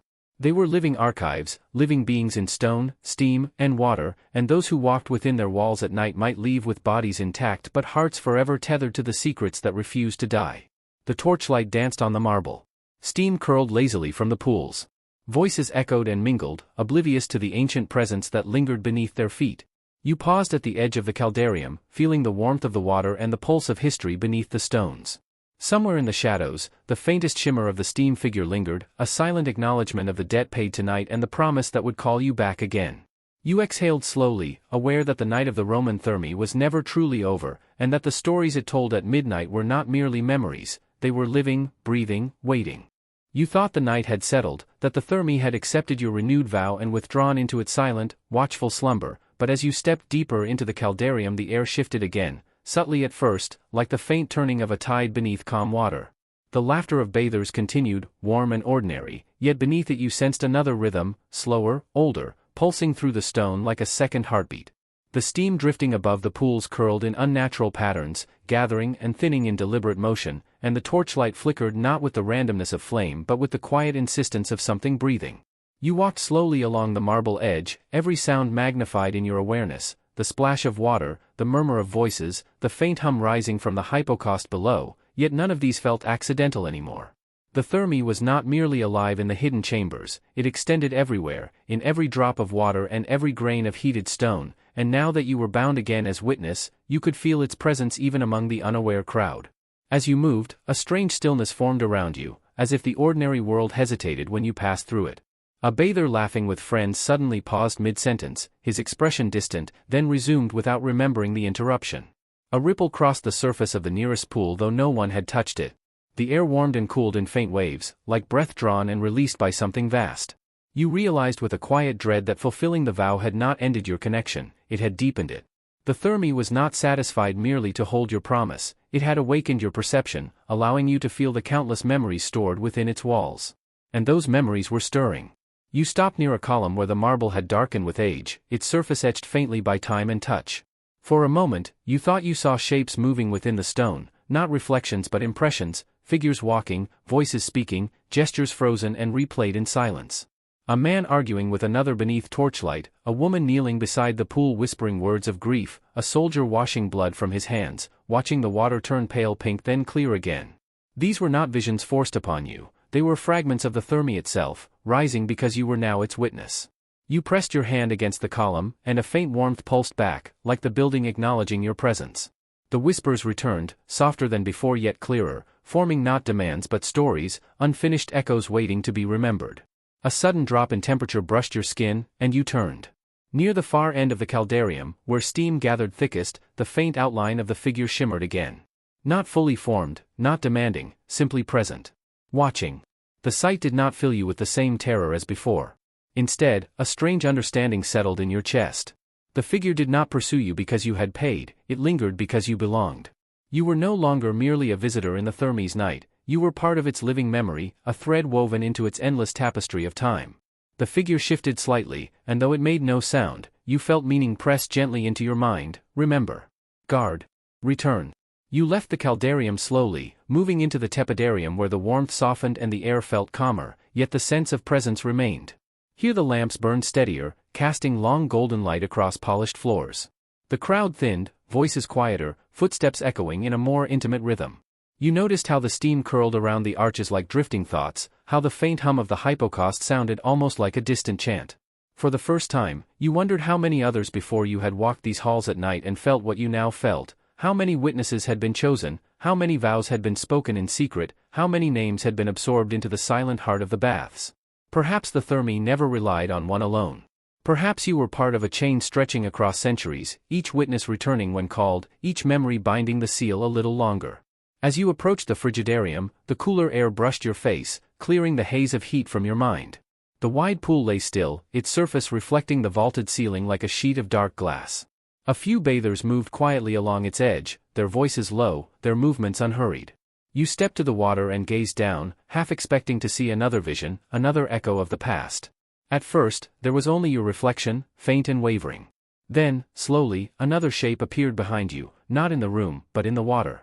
The calm-eyed man stood there, not in flesh but in memory, his expression steady, his gaze meeting yours through the shifting reflection. You did not turn, because you knew he was not physically present. His voice came softly, not through air but through thought, as if carried by the water itself. The vow binds, but it also protects, he said. Remember this when the Thermae calls again. The reflection faded, leaving only your own image. You exhaled slowly, feeling the weight of what had happened settle into something quieter, steadier. The fear had not vanished, but it had transformed into awareness, into a sense of purpose you could not deny. The Thermae would sleep again, its whispers softening into silence, its memories sinking beneath layers of stone and steam, yet it would never truly rest. And neither, now, would you. Because somewhere within its depths, beyond pools and pillars and fire-warmed tunnels, the seal endured, fragile and ancient, bound by coins and vows and the presence of those who remembered when others forgot. You turned from the pool and walked toward the outer corridors, where the noise of the baths grew distant and the night air waited beyond heavy doors. Each step felt lighter yet more certain, as if the Thermae itself guided you forward, not pushing, not pulling, simply acknowledging. Behind you, the faint shimmer of steam lingered one last time near the arches, a silent farewell, or perhaps a reminder. The night of the Roman Thermae was not over, not truly. It would return, again and again, as long as the seal endured and the memories within the stone demanded a witness. And as you stepped into the cool darkness beyond the baths, you knew that somewhere beneath the quiet city, the Thermae breathed, watched, and waited, holding its endless stories until the night called you back once more. The night outside the Thermae felt colder than it should have, as if the warmth of the baths had followed you only to stop at the threshold, leaving you alone beneath a sky heavy with silence. The streets of Rome stretched in pale moonlight, stones glistening faintly, empty yet not lifeless. You walked slowly, each step echoing in your mind with the same deep rhythm you had felt beneath the bathhouse floor, the hidden heartbeat of the Thermae that now seemed to travel with you. Even beyond its walls, you could still sense it, faint, distant, but undeniable, like a fire glowing far below the surface of the earth. The vow you had renewed did not remain behind in the steam and stone, it lived within you, a quiet presence threading through your thoughts, reminding you that your life was no longer entirely your own. Somewhere in the darkness behind you, the Thermae watched, not with eyes, but with memory. The city was restless despite the late hour. A distant shout carried across the streets, followed by the faint clang of metal, the sound of guards changing watch or perhaps citizens arguing in the night. The empire never truly slept, and neither did the secrets buried within it. You moved through narrow alleys and open courtyards, the moon tracing long shadows beside you, and with each passing moment your awareness deepened. The vow had changed how you saw the world. Stone walls no longer seemed silent, they held whispers. Water flowing in a fountain sounded like distant voices layered upon one another. Even the wind carried a sense of memory, brushing against your skin like something searching, recognizing, confirming. You realized with a quiet certainty that the Thermae had not simply bound you to itself, it had opened your senses to the hidden pulse of time, to the unseen threads connecting past and present. You stopped near a small public fountain where water spilled gently into a worn basin. The sound was soft, steady, almost hypnotic. As you leaned closer, the surface trembled faintly, and for a fleeting instant you saw not your reflection but the caldarium again, steam rising, torches glowing, shadows moving along marble columns. Then it was gone, leaving only rippling water beneath the moonlight.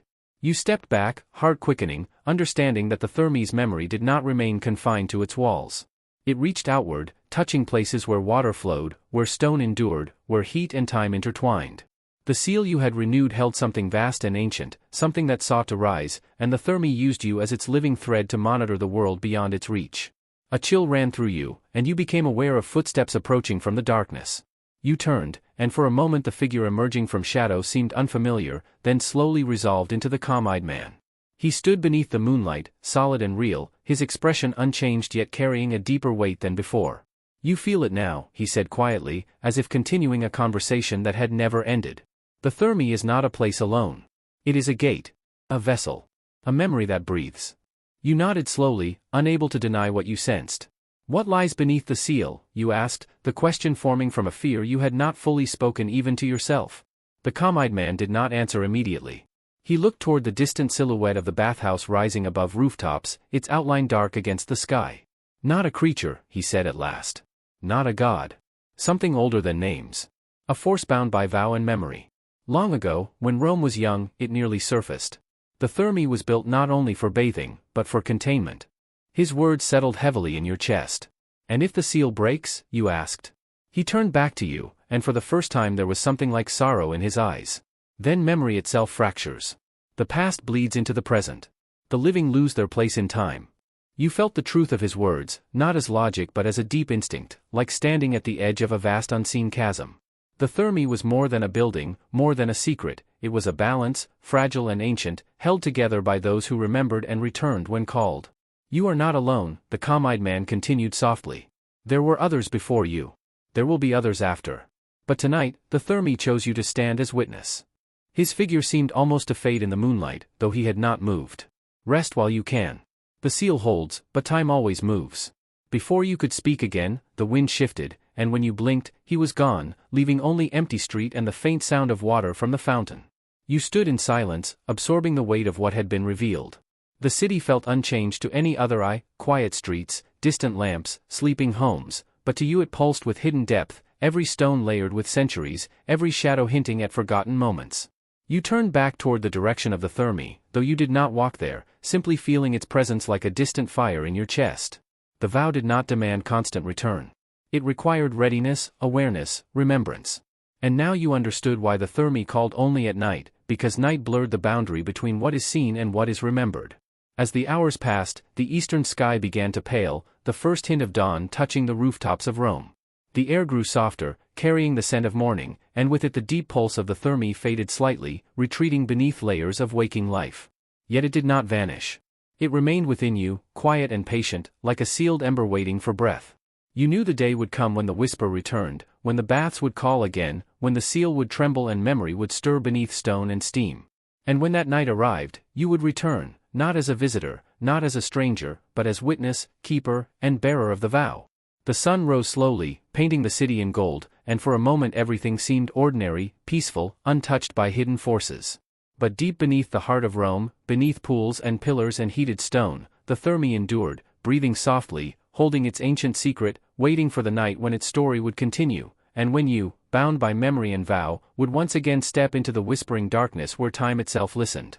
Daylight settled over Rome like a gentle veil, softening the sharp edges of night and filling the streets with ordinary motion, yet for you the world had changed in ways no sun could erase. The warmth of morning did not dissolve the memory of steam and shadow, it merely hid it beneath the surface of waking life. You moved through the city with quiet awareness, noticing how the stones beneath your feet seemed heavier, layered with the weight of centuries, how fountains whispered faintly when no one listened, how even the sunlight seemed to glide over hidden depths rather than illuminate them. The Thermae's presence had retreated with the night, yet its thread remained tied to you, a subtle pull within your chest that reminded you the seal still endured, and so did your vow.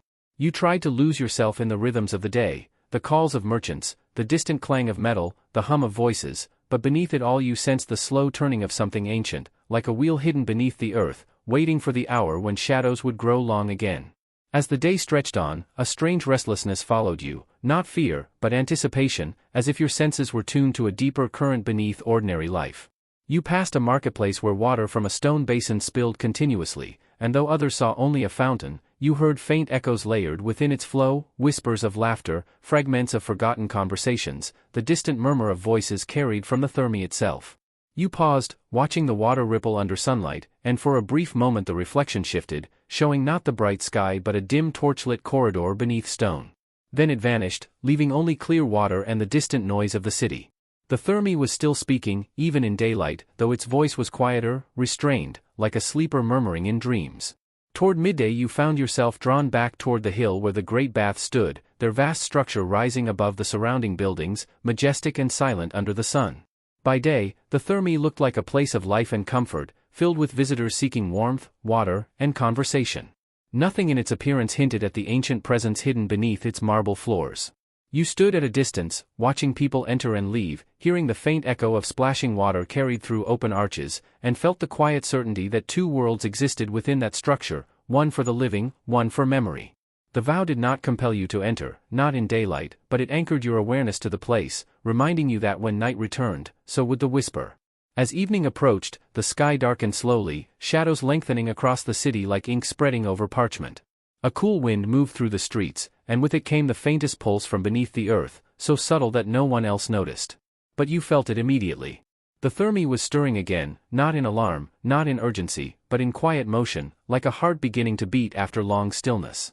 You did not resist the pull this time. You walked steadily toward the baths, your steps calm, your mind clear, knowing that the night did not always bring danger, sometimes it brought revelation. Inside, the Thermae felt different from before. The warmth of the pools, the glow of torches, the murmur of voices were unchanged, yet beneath them lay a deeper quiet, as if the building itself was listening. You moved through the frigidarium, where cool water reflected flickering light, then into the tepidarium, where the air grew warmer and heavier with steam. The whispers returned, faint but distinct, not chaotic like before, but ordered, almost guiding. They led you toward a corridor you had not noticed on previous nights, narrow and shadowed, its walls worn smooth by time. As you followed it, the sounds of the crowded baths faded until only the hum of the hypocaust remained, rising through the stone like a distant chant. The corridor opened into a small chamber lit by a single torch. The air here was thick with steam, yet still, and at its center stood a shallow basin carved with symbols you did not fully recognize, circles, lines, shapes worn by centuries yet still faintly visible. As you stepped closer, the steam shifted, gathering slowly, forming the familiar outline of the figure. It did not loom or threaten. It simply stood, waiting. You felt no fear now, only a quiet understanding, as if meeting an old presence rather than an unknown force. The whispers filled the chamber, softer than before, carrying not command but memory. Remember. Witness. Continue. The basin's surface trembled, and within it you saw not a single vision but many, layered like reflections in overlapping mirrors. You saw the Thermae in different ages, newly built, its marble bright and untouched, crowded with citizens of Rome at its height, dim and quiet during times of unrest, half-ruined yet still breathing centuries later. Through each era, figures appeared, keepers, witnesses, silent guardians bound by the same vow you carried. Some stood in shadow, some knelt beside pools, some walked through steam-lit corridors, their faces calm, their eyes aware. You realized the truth then, you were not the first, nor would you be the last. The Thermae endured because memory endured, passed from one witness to another across time. The steam figure shifted slightly, and you felt its acknowledgement, not as pressure, but as quiet acceptance. The seal was stable, the vow renewed, and for now the balance held. The whispers began to fade, and the visions in the basin dissolved into still water. The chamber grew quieter, the torchlight steady, the air warm and calm. You stood alone again, yet not alone in truth, for the thread of memory tied you to every witness before and after. Slowly, you turned and walked back through the corridor, the hum of the hypocaust fading behind you, the sounds of the living baths returning, laughter, voices, water. When you stepped once more into the open halls of the Thermae, you felt a sense of calm unlike any before. The fear had passed, replaced by understanding. The night of the Roman Thermae was not merely a story of shadows and secrets, it was a living cycle of memory and guardianship, a balance between what is hidden and what is remembered. And as you moved through the warm glow of torchlight and drifting steam, you knew the story was far from over. Somewhere beneath stone and water, the ancient force remained sealed, breathing softly, waiting for the moment when memory would stir again and the witness would be called once more into the whispering heart of the Thermae. The night returned with a deeper silence than before, as if the city itself had drawn a long breath and chosen to hold it. You walked again through the shadowed streets toward the Thermae, not driven by fear, not pulled by urgency, but guided by a quiet certainty that something within the ancient baths had awakened in a new way. The sky above Rome was clear, the moon casting pale silver across rooftops and marble, and yet beneath that calm light you felt the familiar pulse rising from the earth, steady and patient. The vow within you stirred gently, like a flame sheltered from wind, reminding you that the seal endured but was never truly still. The Thermae did not sleep as mortals did, it watched, remembered, and waited, and tonight it was calling not with alarm but with purpose. As you entered the baths, the warmth embraced you, steam drifting through the grand halls in soft, swirling currents. The caldarium glowed with torchlight, its pools shimmering, voices echoing faintly among arches and columns. Yet something had changed. The whispers were no longer scattered fragments, they moved in slow, deliberate rhythm, as if guiding rather than warning. You walked deeper, passing through familiar corridors, each step resonating with memory, until the noise of the living world faded and only the hum of the hypocaust remained, vibrating faintly through the stone. The Thermae was drawing you inward again, not toward fear but toward revelation. You reached the hidden chamber where the shallow basin lay carved with worn symbols, and there the air felt heavier, thick with steam yet strangely calm. The surface of the basin trembled faintly, reflecting torchlight in shifting patterns, and from the curling mist the figure began to form. It was clearer than before, its outline steadier, no longer merely a shifting shadow but a presence shaped by countless nights of memory. You felt its awareness settle upon you, not demanding, not threatening, but recognizing. The whispers rose softly, weaving through your thoughts like threads of forgotten language. Witness. Remember. Continue. The words carried no fear now, only purpose. You stepped closer to the basin, and as your reflection touched the trembling surface, visions unfolded once more. But these were not fragments of fear or warnings of ruin. They were stories, moments preserved within the Thermae across centuries. You saw the baths newly built, marble shining bright beneath fresh torchlight, citizens gathering in wonder at the vast halls of heat and water. You saw children laughing as steam curled around them, elders speaking in quiet tones of politics and philosophy, soldiers washing dust from their armor after distant campaigns. The Thermae had always been a place of life, of voices layered upon one another, and each voice left its echo within the stone. The visions shifted, showing darker times, storms of unrest, nights of silence, moments when the bath stood nearly empty, yet even then the hidden pulse endured, sustained by witnesses who returned when called. Then the vision deepened, and you saw the chain of keepers stretching across time. Faces unknown yet familiar, each standing in the same chamber, each bound by the same vow. Some wore the garments of ancient Rome, others from ages yet to come, but all carried the same quiet awareness, the same thread of memory linking them to the Thermae's heart. You understood then that the baths did not belong to a single era, they existed beyond time, sustained by those who remembered when others forgot. The steam figure shifted slightly, and you felt its acknowledgement, as if welcoming you fully into that unbroken chain. The basin's surface stilled, and the chamber grew quiet once more. The whispers softened into a faint hum, like distant breathing. For a moment, you thought the night's purpose had ended, but then the air cooled subtly, and a new sensation stirred, a deeper pulse from beneath the stone, slower and heavier than before. It was not danger, not yet, but a reminder that the seal was not permanent. The force beneath the Thermae, older than memory, still existed, contained but never gone. The steam figure turned slightly toward the far wall, where faint cracks traced ancient stone, and the whispers formed a single meaning within your mind: guard. Be ready. Time moves. You placed your hand upon the edge of the basin, feeling the warmth of the stone and the faint vibration beneath it. The vow within you responded, steady and calm, not binding you in fear but anchoring you in purpose. You were not here to fight, not here to sacrifice blindly, but to remember, to witness, to ensure the balance endured. The Thermae did not demand constant presence, it required awareness, readiness, and return when the night called. Slowly, the steam figure began to fade, dissolving back into drifting mist, yet its presence did not vanish. It remained within the chamber, within the stone, within you. You left the hidden chamber and walked once more through the quiet corridors, the hum of the hypocaust fading behind you. The sounds of the living baths returned gradually, soft laughter, the splash of water, the murmur of voices unaware of the deeper world beneath their feet. Yet everything felt calmer now, balanced, as if the Thermae itself had settled into peaceful watchfulness. You passed through the tepidarium, then the frigidarium, where cool water reflected torchlight like scattered stars. For a moment, you paused at the edge of the pool, seeing your reflection steady and clear, no longer fractured by uncertainty. Behind you, in the faintest curl of steam, a shimmer lingered, a silent reminder that the night was never truly empty. When you stepped outside, the air was cool and still, the moon high above the sleeping city. Rome lay quiet, its streets silvered by light, its stones layered with centuries of memory. You felt the Thermae's presence faint but constant, like a distant flame beneath the earth, steady and enduring. The vow within you did not weigh heavily now, it rested like a quiet truth, part of who you had become.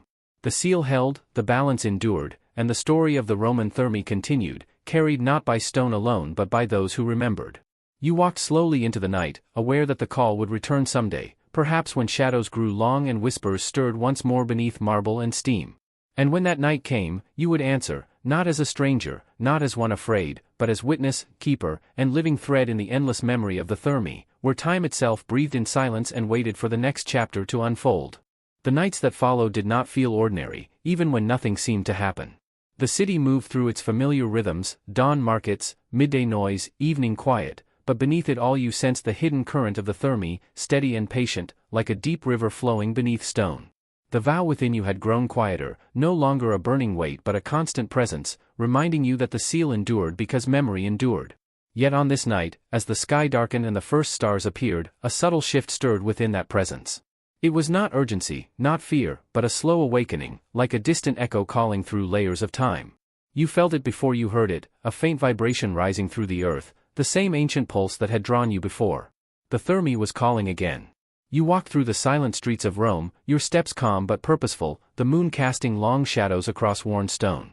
As you approached the baths, the air grew warmer, carrying the faint scent of steam and mineral water. The great structure stood quiet beneath the night sky, its arches dark, its vastness still, yet alive in a way few could perceive. When you entered, the familiar warmth embraced you, and the distant murmur of water and voices echoed softly through the halls. But something was different tonight. The whispers had changed. They were deeper, slower, carrying not only memory but tension, like a breath held too long. The Thermae was not in danger, but something within its depths was stirring more strongly than before. You moved through the frigidarium, where the cool water reflected torchlight like scattered stars, then into the tepidarium, where steam drifted lazily beneath golden light. The sounds of bathers faded as you followed the pull inward, down corridors half hidden in shadow, until only the hum of the hypocaust remained beneath your feet. The vibration was stronger tonight, resonating through your bones, and you realized the hidden force beneath the seal was shifting, not breaking free, but pressing against its ancient boundary. The Thermae was calling its witness not for renewal, but for awareness. The hidden chamber awaited you, quiet and still, its air thick with steam. The shallow basin at its center trembled faintly, and as you approached, the symbols carved into its edge seemed almost to glow in the torchlight. Slowly, the steam gathered, forming the familiar figure.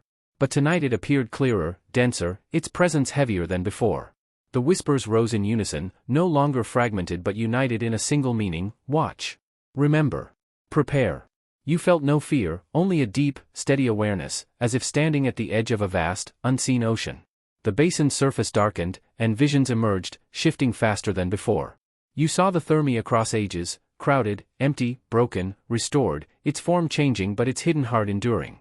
Then the vision deepened further, revealing what lay beneath the seal.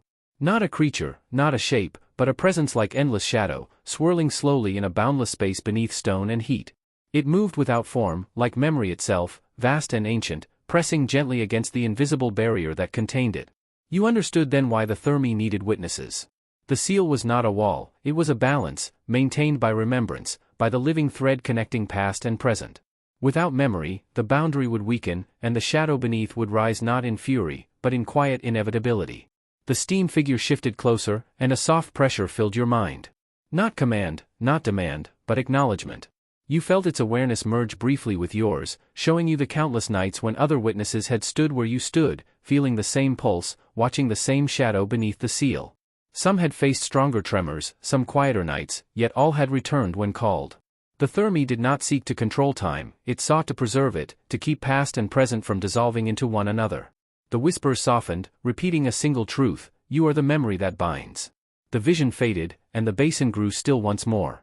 The heavy pulse beneath the stone slowed, settling into quiet rhythm. The steam figure began to dissolve, its outline fading back into drifting mist, yet its presence lingered, calm and watchful. You placed your hand upon the basin's edge, feeling the warmth of the stone and the faint vibration beneath it. The vow within you responded gently, not as a chain but as a connection, linking you to every witness before and after. You understood now that your role was not to fight the shadow beneath, nor to destroy it, but to remember, to stand as proof that time still held together, that the living still carried the past within them. You left the hidden chamber slowly, walking through the quiet corridors where steam curled along ancient walls. The hum of the hypocaust faded behind you, replaced by the soft sounds of the living baths, water splashing, voices murmuring, life continuing unaware. Yet everything felt calmer, balanced, as if the Thermae itself had exhaled. The night had not brought danger, but understanding. The seal held, the shadow beneath remained bound, and the chain of memory endured. When you stepped outside, the city lay silent beneath the moon, its rooftops silvered, its streets empty and still. You paused, feeling the faint presence of the Thermae beneath the earth, steady and patient, like a distant flame that would never fully fade. The vow rested quietly within you, no longer heavy, no longer frightening, simply part of who you were. The night was not over, nor was the story. Time would move, shadows would shift, and someday the call would return again. And when it did, you would walk once more into the whispering halls of steam and stone, not as one afraid, but as witness, keeper, and living memory of the Roman Thermae, where the past and present breathed together in endless silence, waiting for the next chapter to begin. The night unfolded slowly over the ancient Roman Thermae, wrapping the silent complex in a calm, silver glow as the moon climbed higher into the sky, illuminating every cracked column and weathered statue with a quiet dignity that seemed almost alive. Lucius remained in the upper courtyard, his thoughts drifting like the thin mist rising from the pools below, for he could no longer see the Thermae as empty ruins. It had become a living memory, a place where time itself breathed softly through stone and water. The cool breeze carried faint echoes of the past, and as Lucius began to descend the worn marble steps, he noticed something unusual. The pools below shimmered with a faint golden light, not from the moon but from somewhere beneath the water, as if the heart of the Thermae had awakened. He moved cautiously toward the frigidarium, his footsteps echoing gently through the long corridor, and as he approached the edge of the pool the golden glow grew brighter, revealing shapes moving slowly beneath the surface, like reflections of another time. Lucius knelt beside the water, and suddenly the still surface transformed into a living mirror of the past, the Thermae restored in its full glory, marble shining, torches burning, citizens gathered in lively conversation, their voices soft but clear, carried through centuries like a forgotten song. He saw senators discussing matters of empire, soldiers washing away the dust of distant wars, and children running along the mosaic floors, their laughter echoing through the great halls. The vision felt real, so vivid that Lucius almost reached into the water, but as his fingers touched the surface the image rippled and changed. Now he saw a darker memory, the Thermae trembling during a distant night of unrest, shadows moving quickly, whispers of fear spreading among the people, and the once vibrant halls falling gradually into silence as time and fate turned against Rome. The golden glow dimmed, leaving only the quiet pool reflecting the broken ceiling above. Lucius rose slowly, his heart heavy yet filled with understanding, realizing that the Thermae carried both joy and sorrow within its ancient stones. Drawn by a gentle warmth, he moved toward the tepidarium, where the air felt strangely alive, as if the past still lingered between each breath of steam. The faded frescoes seemed clearer tonight, their colors faintly glowing under the moonlight, and as Lucius walked along the curved wall he heard distant music, soft and haunting, like a melody played on forgotten strings. The sound led him to a narrow passage he had never noticed before, hidden behind a cracked pillar, and with quiet curiosity he stepped inside. The passage opened into a small chamber, untouched by ruin, its walls covered in delicate mosaics depicting flowing water, stars, and figures bathing under a radiant sun. At the center stood a shallow basin filled with perfectly still water, glowing faintly like liquid moonlight. Lucius approached slowly, sensing a deep calm surrounding the place, and as he gazed into the basin he saw not the past but the future, a vision of the Thermae restored, not in stone and marble, but in memory, visited by travelers, scholars, and dreamers who would walk these halls seeking the echoes of history. He saw himself among them, older yet peaceful, guiding others through the silent corridors, sharing the stories whispered by steam and stone. The vision faded gently, leaving only the glowing basin and the quiet breath of the chamber. Lucius stepped back, humbled by what he had seen, and as he turned to leave the faint music returned, softer now, like a farewell. When he emerged once more into the caldarium, the steam moved slowly in golden threads, and for a moment he thought he saw the robed figure again standing near the far wall, watching silently, its presence calm and eternal. Lucius bowed his head in quiet respect, and the figure dissolved into mist, leaving the chamber warm and still. He walked back through the long corridor toward the courtyard, where the moon now stood high above, casting bright light across the ancient complex, and the Thermae seemed at peace, as if its memories had been shared and understood. Standing at the edge of the courtyard, Lucius listened one last time to the gentle drip of water, the whisper of wind through broken arches, and the silent voice of history carried within the stones. The night slowly deepened, and though the Thermae returned once more to stillness, Lucius knew its story was not over, for as long as someone listened, the ancient Roman baths would continue to breathe through time, holding its endless memories beneath the silver glow of the moon. A deeper hush settled over the Roman Thermae as the night moved toward its most secret hour, when even the wind seemed to pause between breaths and the ancient stones glowed faintly beneath the watchful moon. Lucius lingered in the courtyard, unable to leave, for the Thermae had become more than ruins, it had become a quiet world where time flowed differently, where past and present touched like reflections upon water. As he walked once more along the colonnade, he noticed the marble floor beneath his feet felt warmer than before, as if hidden fires still lived far below in the forgotten hypocaust tunnels. Drawn by instinct rather than thought, Lucius followed the gentle warmth toward a staircase descending into shadow, a passage the daylight had never revealed. With careful steps he entered, and the air changed, thick with the scent of old stone and distant steam. The deeper he went, the more he heard faint echoes, not voices, not quite sounds, but impressions of movement, of life that once pulsed beneath the baths when Rome still stood unbroken. At the bottom of the stairway, a long underground corridor stretched before him, lit only by thin cracks of moonlight slipping through the ceiling above. The walls were lined with ancient bricks blackened by time, and beneath his feet the floor still held traces of warmth, like the fading memory of fire. As Lucius walked forward, the corridor slowly filled with a soft glow, and from the shadows emerged shapes, not solid, not ghostly, but like living memories forming from the silence. He saw workers tending the great furnaces, their faces calm, feeding flames that once heated the vast pools above, he saw engineers inspecting the tunnels, proud of the invisible strength that sustained the Thermae, and he saw servants carrying water, their footsteps echoing softly through the endless underground paths. None noticed Lucius, for he was only a witness to time itself.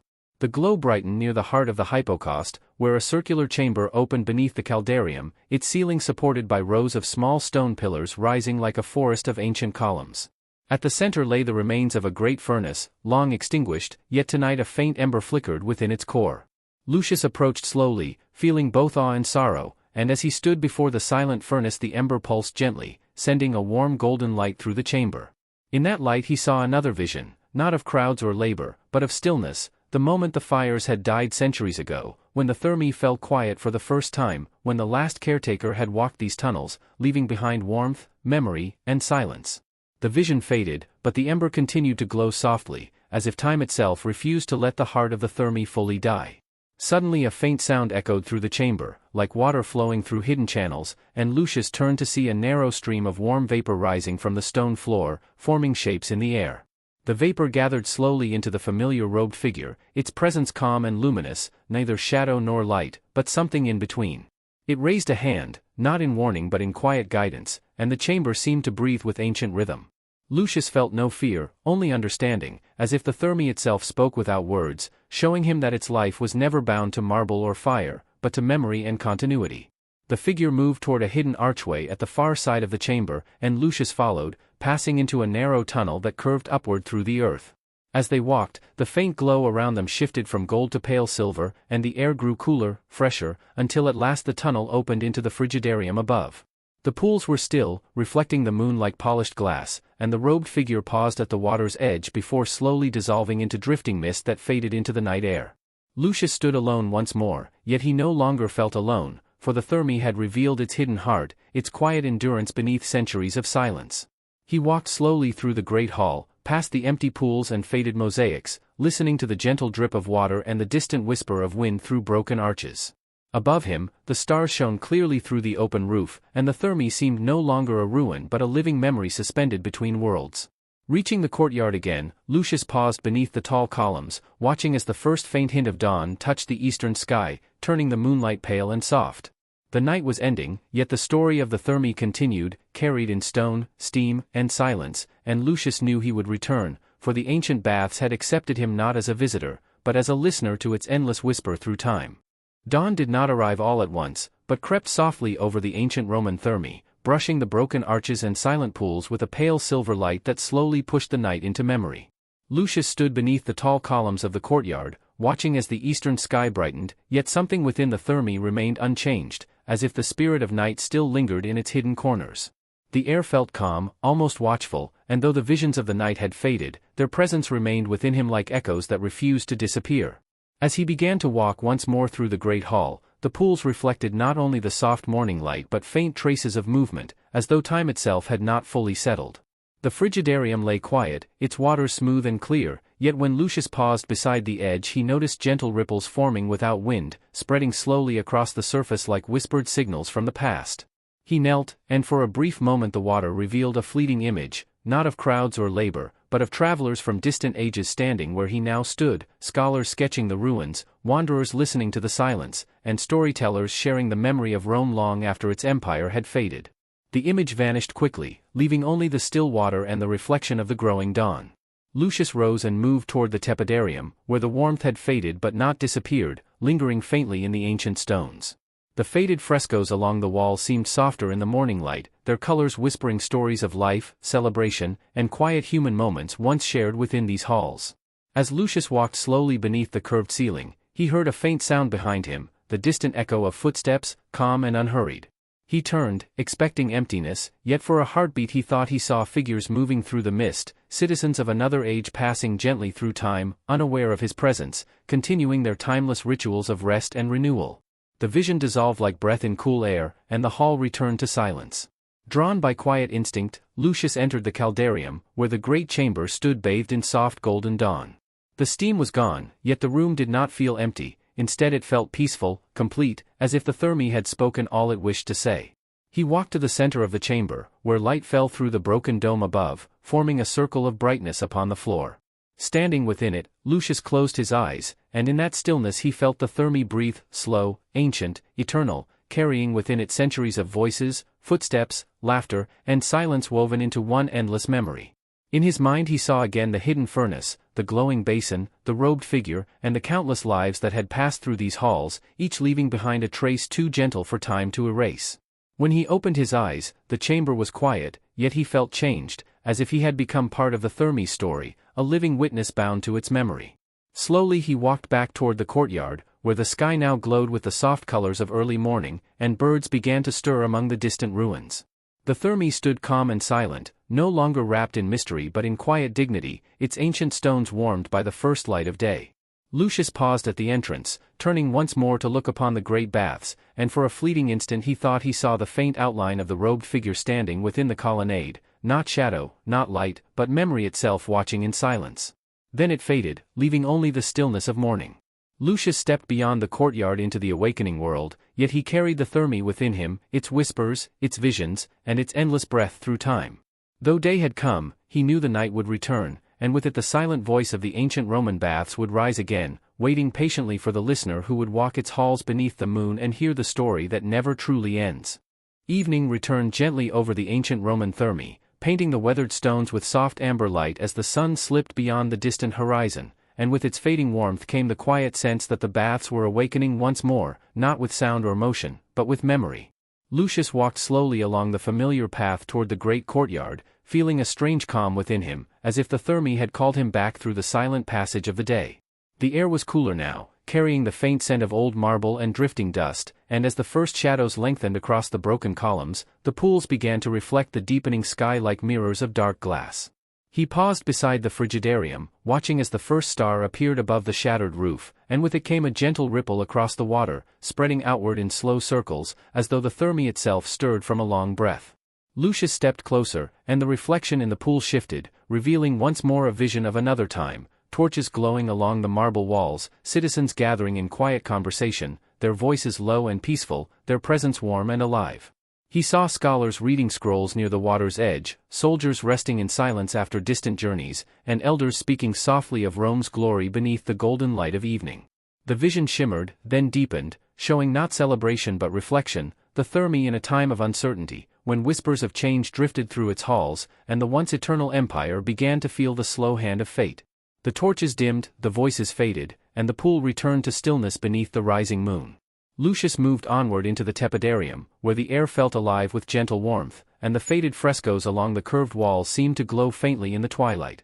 As he walked beneath the silent arches, he heard again the distant echo of footsteps, calm and measured, and though no figure appeared, he felt the presence of the Thermae surrounding him like a living memory. The silence was not empty, it was filled with the breath of centuries. Drawn forward, he entered the caldarium, where the last light of sunset filtered through the broken dome above, casting long golden rays across the stone floor. The chamber felt different tonight, deeper, quieter, as if holding a secret not yet revealed. At the center of the room, where once steam had risen in endless waves, a faint glow now shimmered, pale and steady like hidden fire beneath ash.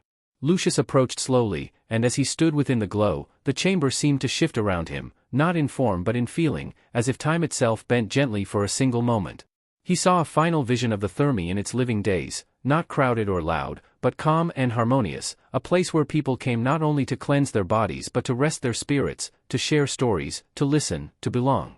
The vision faded, and in its place appeared the familiar robed figure, formed from drifting light and shadow, standing silently at the edge of the chamber. It did not speak, yet Lucius understood its presence, a guardian not of stone, but of memory, of continuity, of the quiet thread connecting past and present. The figure raised its hand slowly, and the glow around them brightened, revealing faint lines of light running through the walls and floor, like hidden pathways of time stretching far beyond the Thermae itself. Lucius felt a deep stillness within, neither joy nor sorrow, but understanding, as if the Thermae had shown him its true nature, not ruin, not relic, but a living story carried forward by those who listened. The robed figure lowered its hand, and the light faded gently, dissolving into the cool air of night. Lucius stood alone once more, yet the chamber felt peaceful, complete. He walked slowly back through the silent halls, past the empty pools and worn mosaics, listening to the soft echo of his footsteps blending with the quiet drip of water. Above him, the moon now shone fully, bathing the Thermae in silver light, and the broken arches cast long shadows across the courtyard like silent witnesses of time. Lucius paused beneath the tallest column, looking once more upon the ancient baths, and for a fleeting moment he thought he heard distant voices carried on the wind, soft, gentle, timeless. The night deepened, and the Thermae returned to stillness, yet Lucius knew its breath continued beneath stone and silence, its story unbroken, waiting for the next quiet hour when memory and time would meet again beneath the endless Roman sky. Night settled once more over the ancient Roman Thermae, deeper and calmer than before, as if the long journey of memory had reached a quiet turning point beneath the silver glow of the moon. The broken arches stood like silent guardians against the dark sky, and the pools reflected scattered stars that shimmered gently upon the still water. Lucius entered the courtyard with slow, thoughtful steps, feeling not like a visitor but like part of the Thermae itself, bound to its breath, its silence, and its endless passage of time. The air was cool and still, yet beneath that stillness lay a subtle sense of awakening, as though the ancient baths prepared to reveal something final, something long hidden within its heart. He moved first toward the frigidarium, where the water lay calm and clear, and as he gazed into its surface the reflection did not show the sky, but a flowing river of moments, every vision he had seen, every whisper he had heard, every shadow of the past moving softly through the depths of memory. He saw again the bustling crowds of Rome, the warm glow of torches, the quiet fall of silence when the fires faded, and the slow passage of centuries that transformed glory into ruin yet never erased its spirit. The water shimmered once, then stilled, leaving only the quiet reflection of the moon above. Lucius continued into the tepidarium, where the faint warmth seemed almost gone, replaced by a calm balance between night and memory. The faded frescoes appeared softer than ever, their colors barely visible yet alive with meaning, telling silent stories of human life, joy, sorrow, hope, and rest, woven together within the ancient walls. As he walked beneath the curved ceiling, the air trembled gently, and for a fleeting moment he felt as though unseen figures walked beside him, not as ghosts, but as echoes of those who had once shared these halls, their presence peaceful and eternal. Then he entered the caldarium, the great heart of the Thermae, where the broken dome opened to the night sky and moonlight poured down like pale gold upon the stone floor. At the center of the chamber, a soft glow formed once more, brighter than before, steady and warm like the final ember of a long-burning fire. Lucius stepped into the glow, and the chamber seemed to breathe with him, slow and deep, as if time itself paused to listen. The glow expanded, filling the room with gentle light, and within it appeared the robed figure for the last time, calm and radiant, neither shadow nor flame but something timeless, beyond decay or ruin. It did not speak, yet Lucius understood, this was not an ending, but a passing of memory, a quiet sharing of the Thermae story so it would never be lost to silence. Around them, faint images formed in the light, the Thermae rising in its first days of glory, the laughter of citizens, the rhythm of flowing water, the fading of fires, the stillness of centuries, and the rediscovery of its silent beauty beneath moon and dawn. The visions moved like a river of time, then slowly faded, leaving only the gentle glow and the quiet presence of the chamber. The robed figure raised its hand in a final gesture of calm, and the light flowed outward through the halls, touching the pools, the columns, the hidden tunnels below, as if awakening every memory at once. Then, like mist dissolving in morning air, the figure faded completely, leaving Lucius alone within the soft light. The glow slowly dimmed, returning the chamber to silver moonlight and stillness. Lucius stood quietly, his heart calm, understanding now that the Thermae did not need guardians or voices, it lived through memory, through those who listened, through the silent connection between past and present. He walked slowly back through the halls, past the silent pools and worn mosaics, until he reached the courtyard where the night sky stretched wide above the ancient ruins. The wind moved gently through the broken arches, carrying no voices, no visions, only peace. Lucius paused one final time, looking upon the Thermae bathed in moonlight, and felt not sadness but completion, as if a long journey had come full circle. The Thermae stood quiet and eternal, its story now part of him, and as he turned to leave, the first faint hint of dawn touched the horizon, promising that though nights would pass and centuries would turn, the silent breath of the ancient Roman baths would continue forever, whispering its endless story beneath the timeless sky. The following night returned with a calm, gentle stillness, as if the ancient Roman Thermae had entered a quieter, deeper chapter of its endless memory, and the moon rose slowly above the broken arches, bathing the silent ruins in a pale, watchful glow. Lucius walked once more through the familiar path toward the courtyard, yet something felt different, not in the stones or the pools, but in the air itself, which carried a sense of peaceful continuation rather than mystery. The Thermae no longer felt like a place of hidden secrets waiting to be uncovered. Instead, it felt like a living memory breathing softly through time, steady and eternal. As he passed into the frigidarium, the water lay still and mirror-like, reflecting the stars in perfect clarity, and when Lucius looked into its depth he saw no visions of crowds or fading empires, but a simple, quiet image of the Thermae as it was now, silent, enduring, complete in its stillness. The absence of movement did not feel empty, it felt resolved, as if the past had settled gently into rest. Lucius moved onward into the tepidarium, where the faint warmth had almost vanished, yet the chamber held a calm balance between shadow and soft moonlight. The faded frescoes along the curved walls no longer glowed with memory, yet they seemed alive in another way, as though the passage of centuries had given them a quiet dignity beyond color or form. As Lucius walked slowly beneath the arching ceiling, the sound of his footsteps echoed gently, the only voice in the silent hall, and even that sound felt welcomed by the ancient stones. When he entered the caldarium, the great chamber stood open beneath the night sky, the broken dome framing the moon like a distant lantern of time. The glow that had once appeared in the center was gone, and no robed figure emerged from shadow or light, yet the chamber did not feel empty, it felt peaceful, whole, as if its story had been spoken and now rested in quiet harmony. Lucius stepped into the center of the room and closed his eyes, listening not for visions or echoes, but for silence itself, and within that silence he felt the steady breath of the Thermae, ancient, patient, unbroken by the passing of years. In his mind, he no longer saw images of the past, but sensed a continuous flow, like a river moving beyond sight, carrying memory forward into eternity. When he opened his eyes, the moonlight had shifted slightly across the floor, marking the slow movement of time, and Lucius understood that the Thermae no longer needed to reveal itself through visions, for its essence now lived within him, clear and enduring. He walked quietly back through the silent halls, past the still pools and worn mosaics, and as he entered the courtyard a soft breeze moved through the broken columns, carrying the scent of night and distant earth. The sky above was vast and filled with stars, and the Thermae stood calm beneath their silent watch, no longer a ruin of forgotten glory, but a place of quiet continuity where past and present rested together. Lucius paused beneath the tallest column, gazing across the ancient complex, and though no voices whispered and no light shimmered in the pools, he felt a deep connection, as if the Thermae itself acknowledged his presence not as a visitor, but as a keeper of its memory. The night moved slowly, peacefully, and the silence deepened into something warm and complete. Lucius finally turned toward the path beyond the courtyard, walking away without sadness, for he knew the story of the Thermae did not end with words or visions, it lived on in stillness, in remembrance, in the quiet rhythm of time itself. Behind him, the ancient Roman baths remained bathed in moonlight, silent yet alive, its endless memory continuing beneath the timeless sky, waiting not to be discovered again, but simply to endure, as it always had, through the unbroken flow of centuries.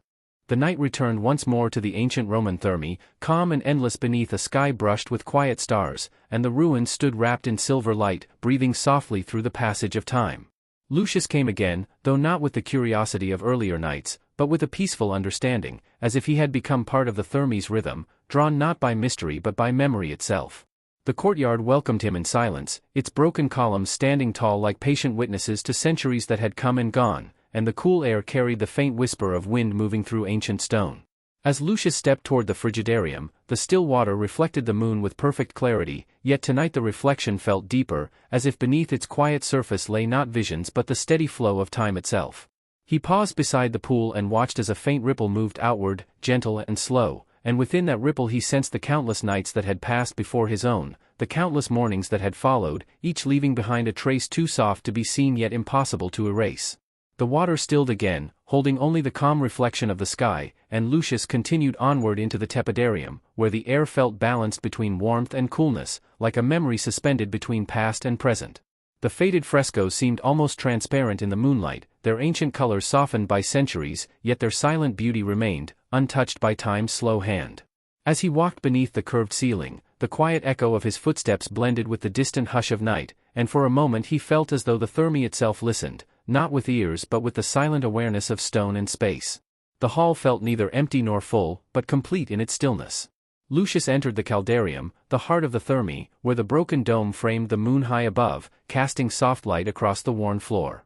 No glow appeared, no figure formed from mist, yet the chamber held a quiet presence, as if memory itself rested there, calm and unspoken. Lucius stood at the center and closed his eyes, and in that stillness he no longer sought visions, for he understood that the Thermae did not need to reveal itself through images, it lived through continuity, through the endless flow of time carried gently within its ancient stones. He felt the distant warmth of long-faded fires, the soft echo of water once flowing through hidden channels, the quiet breath of countless lives that had touched these halls, and within that silent awareness he sensed not the past alone, but the future as well, travelers yet to come, footsteps yet to echo, stories yet to be told beneath the moonlit arches. When Lucius opened his eyes, the chamber remained quiet and unchanged, yet he felt a deeper calm within himself, as if the Thermae had given him not visions, but belonging. He walked slowly back through the silent halls, past the still pools and fading mosaics, until he reached the courtyard once more. The night air moved gently through the broken columns, carrying only the soft whisper of wind, and above him the stars shone steady and eternal. The Thermae stood silent, yet alive in its quiet endurance, no longer a place of hidden secrets but a living memory resting peacefully between past and present. Lucius paused for a final moment beneath the open sky, gazing across the ancient ruins, and though no voice called and no light shimmered, he felt the Thermae's presence as clearly as ever, calm and timeless. He turned slowly toward the path beyond the courtyard, walking away beneath the quiet stars, carrying with him the silent story of the Roman baths, a story without end, flowing gently through memory, through time, through the endless night and the countless dawns yet to come, as the ancient Thermae remained standing in quiet dignity beneath the eternal sky. The night unfolded once more over the ancient Roman Thermae, quiet and endless beneath a sky scattered with pale, watchful stars, and the ruins stood in calm dignity as though time itself moved more gently within their silent embrace. Lucius returned again, not as a seeker of hidden visions but as a quiet companion to the Thermae's enduring breath, walking slowly across the worn stones of the courtyard where moonlight fell in soft silver patterns between the broken columns. The air was still, yet alive with a subtle presence, as if the countless nights of the past had left behind a faint echo that lingered in every corner.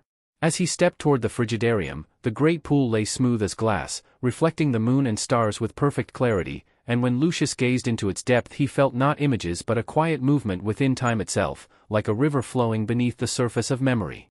A gentle ripple crossed the water, slow and deliberate, and in that motion he sensed the countless lives that had passed through these baths, voices long silent, footsteps long faded, yet somehow still present within the rhythm of the Thermae.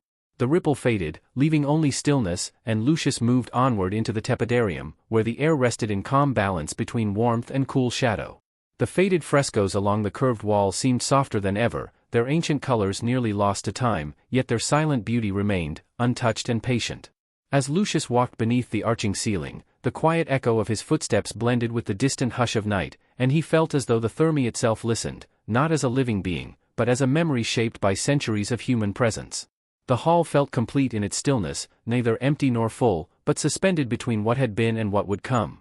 Drawn by quiet instinct, Lucius entered the caldarium, the ancient heart of the Thermae, where the broken dome framed the moon high above, casting a pale circle of light upon the worn stone floor. The chamber held no glow, no vision, no figure of mist, yet its silence felt deeper than ever, as though the Thermae had moved beyond revealing and into simply being. Lucius stood at the center and closed his eyes, and within the stillness he felt the slow, steady passage of time moving like breath through ancient stone, the distant warmth of long-faded fires, the soft echo of water once flowing through hidden channels, the gentle presence of countless lives that had touched these halls, leaving behind traces too delicate for time to erase. In that quiet awareness, he sensed not only the past but the endless continuation of memory, the Thermae enduring beyond ruin, beyond silence, carried forward by those who would one day walk these same halls beneath moon and dawn. When Lucius opened his eyes, the chamber remained unchanged, yet he felt a deeper calm within himself, as though the Thermae had shared its final lesson, not through visions or whispers, but through stillness itself. He walked slowly back through the silent halls, past the still pools and worn mosaics, until he reached the courtyard once more. The night air moved gently through the broken columns, carrying only the faint whisper of wind, and above him the stars shone steady and eternal, watching over the silent ruins. The Thermae stood quiet yet alive in its timeless endurance, no longer a place of mystery but a living memory resting peacefully between past and present. Lucius paused beneath the open sky, gazing across the ancient baths, and though no light shimmered and no voice called, he felt the Thermae's presence as clearly as ever, calm and unbroken. Slowly he turned toward the path beyond the courtyard, walking away beneath the silent stars, carrying with him the endless story of the Roman Thermae, a story without beginning or end, flowing gently through memory, through time, through the countless nights and dawns yet to come, as the ancient baths remained standing in quiet dignity beneath the eternal sky, breathing softly through the ages, forever unchanged in its silent, timeless peace. The night returned once again to the ancient Roman Thermae, calm and unbroken, as if time itself had learned to move in silence among the weathered stones, and the moon rose slowly above the ruined arches, casting a soft silver glow across the quiet pools and faded mosaics. Lucius came as he always did, not searching, not questioning, but simply listening, for the Thermae had long since spoken its truths through stillness, and now its memory flowed like a gentle current beneath every stone. The courtyard welcomed him in deep silence, the tall columns standing like ancient guardians of time, their shadows stretching across the worn marble floor. A cool breeze drifted through the broken arches, carrying the faint scent of night, and the air felt peaceful, complete, as if the Thermae existed beyond change, beyond decay, beyond even memory itself. Lucius walked toward the frigidarium, where the great pool lay smooth and reflective, mirroring the moon and scattered stars with perfect calm. He paused at the water's edge, and though no visions formed, he sensed the quiet passage of centuries beneath the surface, like a hidden river flowing endlessly through time. A faint ripple crossed the water, gentle and slow, and in that motion he felt the presence of all who had once walked these halls, citizens, travelers, dreamers, each leaving behind a trace that remained woven into the silent rhythm of the Thermae. The ripple faded, and stillness returned. Lucius moved onward into the tepidarium, where the air rested in delicate balance between shadow and soft warmth, and the faded frescoes seemed almost transparent in the moonlight, their ancient colors softened by age yet still carrying a quiet beauty untouched by time's long passage. As he walked beneath the curved ceiling, the echo of his footsteps blended with the hush of night, and for a moment he felt as though the Thermae itself listened, not with sound, but with presence, holding within its silence the memory of countless nights like this one. The hall felt neither empty nor full, but complete, suspended gently between what had been and what would come. Drawn by quiet instinct, Lucius entered the caldarium, the heart of the ancient baths, where the broken dome opened to the sky and the moon cast a pale circle of light upon the worn stone floor. The chamber was still, without glow or vision, yet its silence felt deeper than ever, as if the Thermae had moved beyond revealing and into simply enduring. Lucius stood at the center and closed his eyes, and within that stillness he felt the slow breath of time moving through the ancient stones, the distant warmth of fires long extinguished, the soft echo of water once flowing through hidden channels, the gentle presence of countless lives that had touched this place and passed into history. Yet the Thermae remained, unchanged in its quiet dignity, carrying memory forward not through sound or vision, but through existence itself. When Lucius opened his eyes, nothing had changed, yet he felt a deeper calm within himself, as though he had become part of the Thermae's endless rhythm, a silent witness bound to its timeless peace. He walked slowly back through the silent halls, past the still pools and worn mosaics, until he reached the courtyard once more. The night air moved softly through the broken columns, carrying only the whisper of wind, and above him the stars shone steady and eternal, watching over the quiet ruins. The Thermae stood silent yet alive in its timeless endurance, no longer a place of mystery, but a living memory resting gently between past and present. Lucius paused beneath the open sky, gazing across the ancient baths, and though no light shimmered and no voice called, he felt the Thermae's presence as clearly as ever, calm, unbroken, eternal.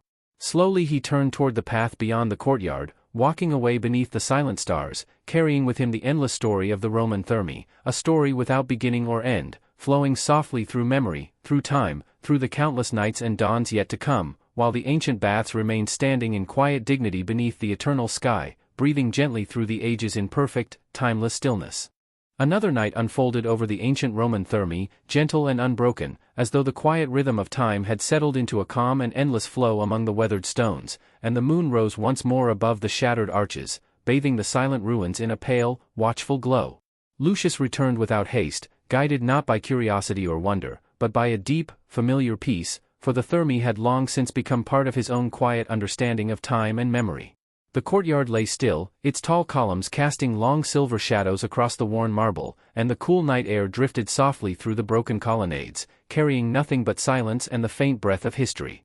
As Lucius stepped toward the frigidarium, the great pool reflected the moon and stars with perfect clarity, smooth as glass, untouched by wind or motion, and when he paused beside its edge, he felt not visions but a gentle awareness beneath the surface, like a hidden current moving slowly through centuries. A faint ripple formed and faded, and in that brief movement he sensed the presence of countless lives that had passed through these baths, voices long silent, footsteps long gone, yet still woven into the Thermae's quiet existence. He moved onward into the tepidarium, where the air rested in delicate balance between warmth and shadow, and the faded frescoes seemed softer than ever, their ancient colors nearly dissolved by time yet still carrying a quiet beauty that refused to vanish. As Lucius walked beneath the curved ceiling, the echo of his footsteps blended with the deep hush of night, and for a moment he felt as though the Thermae itself listened, not as a living being, but as a memory shaped by centuries of presence and silence. The hall felt calm, complete, suspended between past and future, beyond change or decay. Drawn by quiet instinct, Lucius entered the caldarium, the ancient heart of the baths, where the broken dome opened to the sky and the moon cast a pale circle of light upon the worn stone floor. The chamber was still, without glow or vision, yet its silence felt deeper than ever, as if the Thermae had moved beyond revelation and into pure existence. Lucius stood at the center and closed his eyes, and within that stillness he felt the slow, steady breath of time moving through ancient stone, the distant warmth of fires long extinguished, the soft echo of water once flowing through hidden channels, the quiet presence of countless lives that had touched this place and passed into memory. Yet the Thermae endured, unchanged in its quiet dignity, carrying its story not through voices or visions, but through silence itself. When Lucius opened his eyes, the chamber remained unchanged, yet he felt a deeper calm within, as though he had become part of the Thermae's endless rhythm, a silent witness to its timeless peace. He walked slowly back through the silent halls, past the still pools and worn mosaics, until he reached the courtyard once more. The night air moved gently through the broken columns, carrying only the soft whisper of wind, and above him the stars shone steady and eternal, watching over the silent ruins. The Thermae stood quiet yet alive in its timeless endurance, no longer a place of mystery, but a living memory resting gently between past and present. Lucius paused beneath the open sky, gazing across the ancient baths, and though no light shimmered and no voice called, he felt the Thermae's presence as clearly as ever, calm, unbroken, eternal. Slowly he turned toward the path beyond the courtyard, walking away beneath the silent stars, carrying with him the endless story of the Roman Thermae, a story without beginning or end, flowing softly through memory, through time, through countless nights and dawns yet to come, while the ancient baths remained standing in quiet dignity beneath the eternal sky, breathing gently through the ages in perfect and timeless stillness.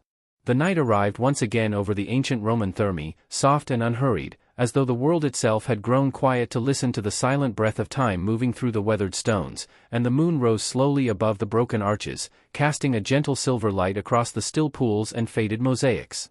Lucius returned along the familiar path, not drawn by mystery, nor by the hope of visions, but by a calm belonging that had grown within him through countless silent nights.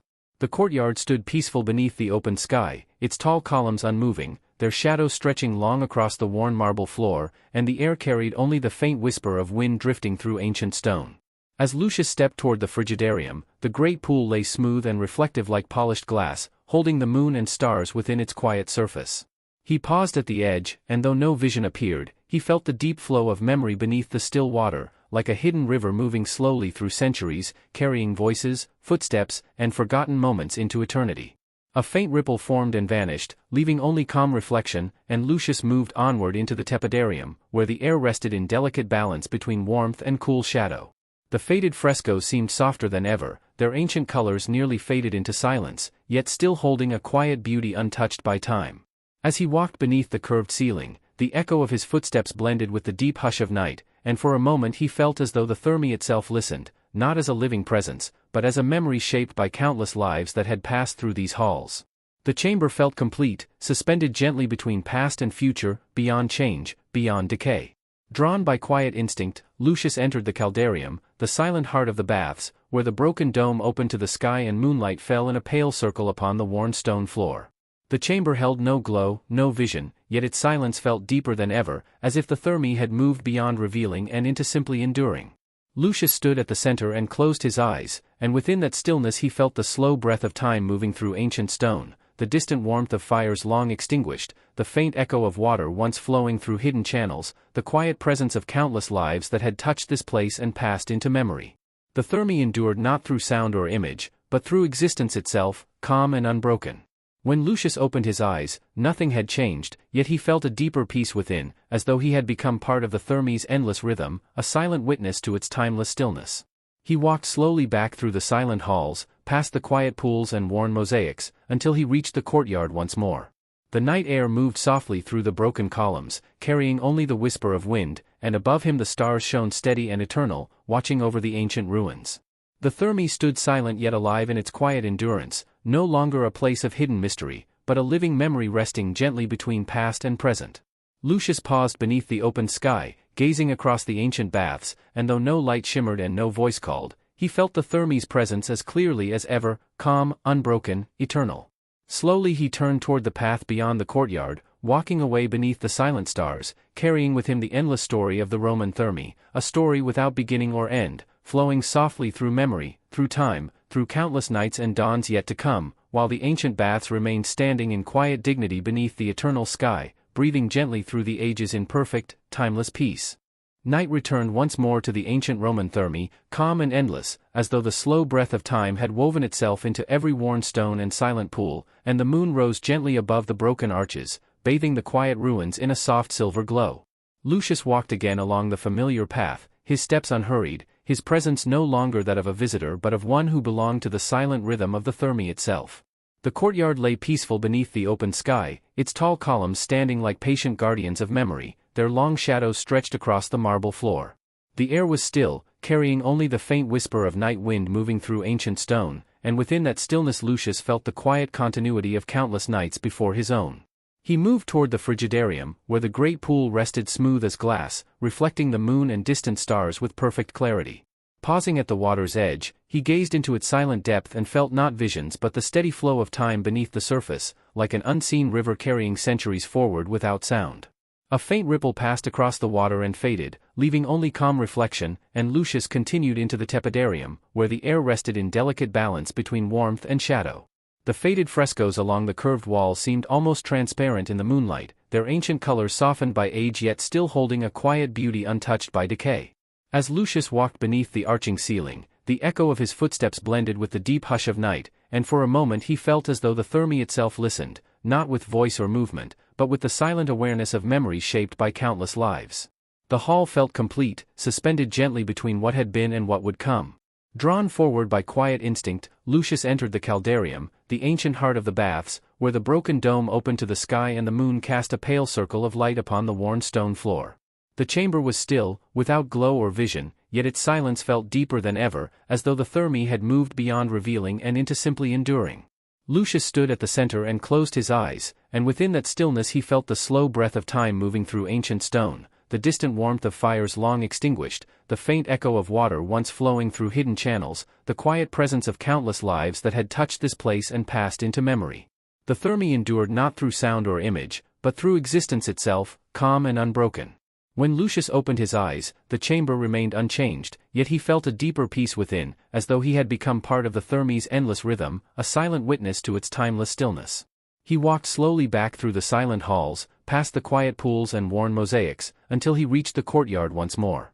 The night air moved gently through the broken columns, carrying only the soft whisper of wind, and above him the stars shone steady and eternal, watching over the ancient ruins. The Thermae stood silent yet alive in its quiet endurance, no longer a place of hidden mystery, but a living memory resting gently between past and present.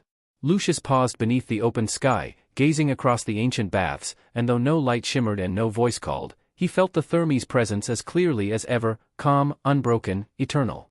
Slowly he turned toward the path beyond the courtyard, walking away beneath the silent stars, carrying with him the endless story of the Roman Thermae, a story without beginning or end, flowing softly through memory, through time, through countless nights and dawns yet to come, while the ancient baths remained standing in quiet dignity beneath the eternal sky, breathing gently through the ages in perfect and timeless peace.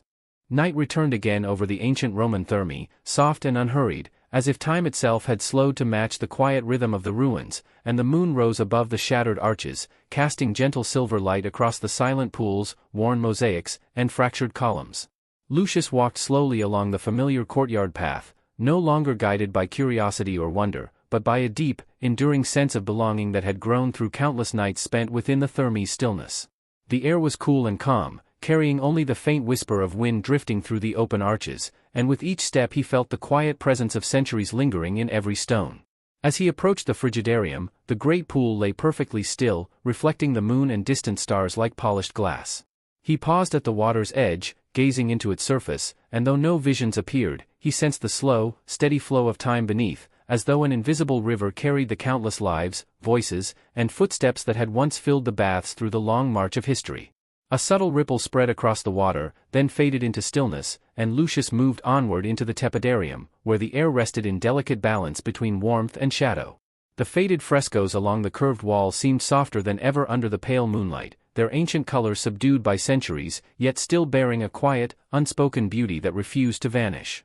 As he walked beneath the arching ceiling, the faint echo of his footsteps blended with the hush of night, and he felt for a moment as though the Thermae itself listened, not as a living being, but as a repository of memories shaped by countless human presences. The hall felt whole, suspended between past and future, beyond the reach of change or decay.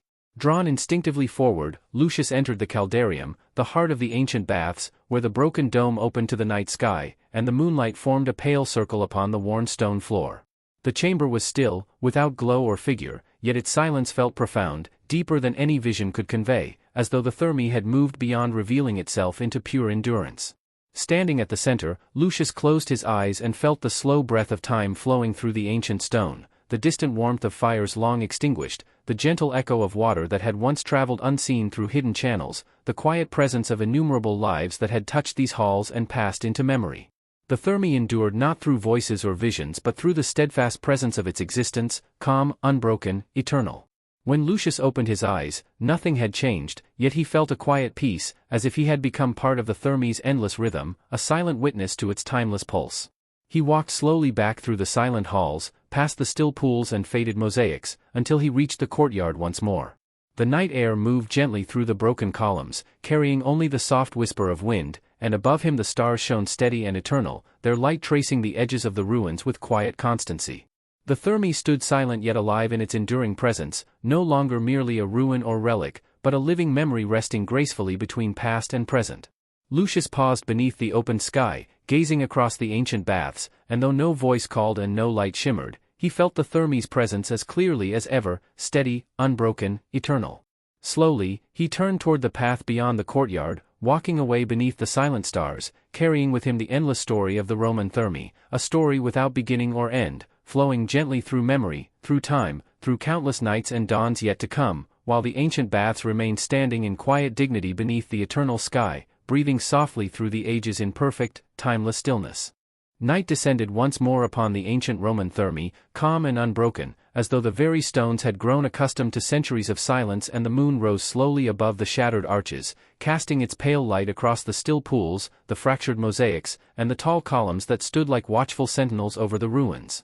Lucius walked again along the familiar path through the courtyard, his steps slow and deliberate, carrying with him the quiet understanding that had been nurtured through countless nights spent within the Thermae's enduring stillness.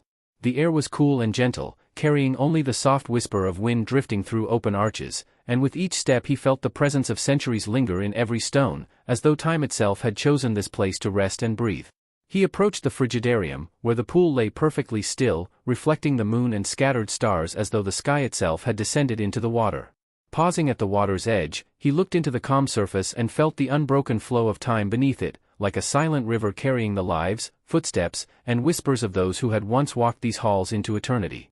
A subtle ripple spread slowly across the surface and faded, leaving only the mirrored sky, and Lucius moved onward into the tepidarium, where the air balanced delicately between cool shadow and faint warmth.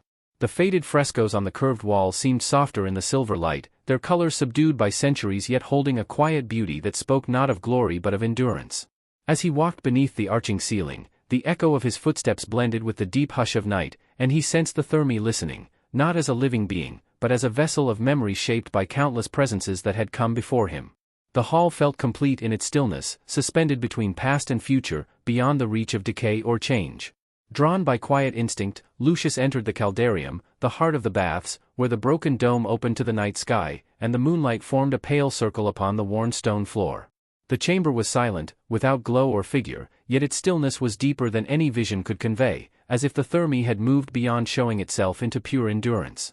Lucius stood at the center and closed his eyes, feeling the slow, steady breath of time flowing through the ancient stones, the distant warmth of long-extinguished fires, the faint echo of water that had once traveled through hidden channels, the quiet presence of countless lives that had touched these halls and passed into memory.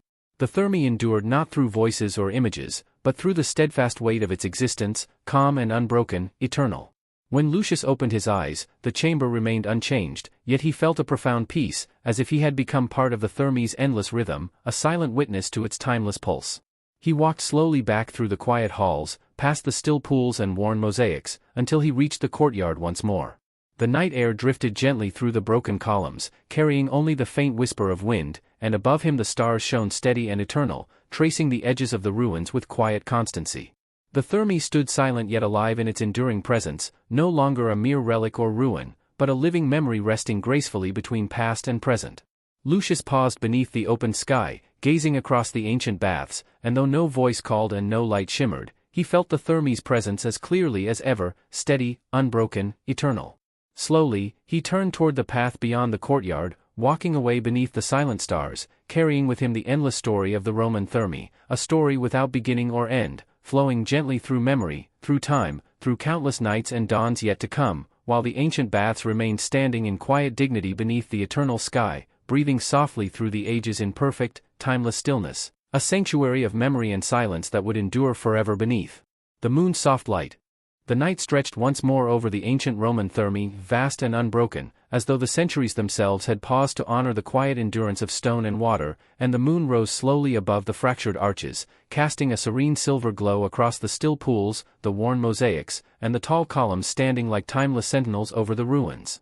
Lucius walked along the familiar path through the courtyard, his steps deliberate and unhurried, carrying with him the quiet understanding he had gathered over countless nights within these silent halls, a sense that the Thermae was no longer merely a place to witness but a presence to belong to.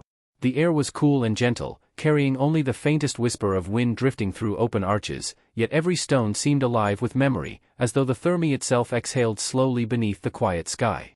He moved toward the frigidarium, where the great pool lay calm and reflective, a perfect mirror for the moon and scattered stars. Pausing at the water's edge, he felt not visions or illusions, but the steady, unbroken flow of time beneath the surface, like an invisible river carrying the echoes of countless lives, footsteps, and whispers that had passed through these halls into eternity.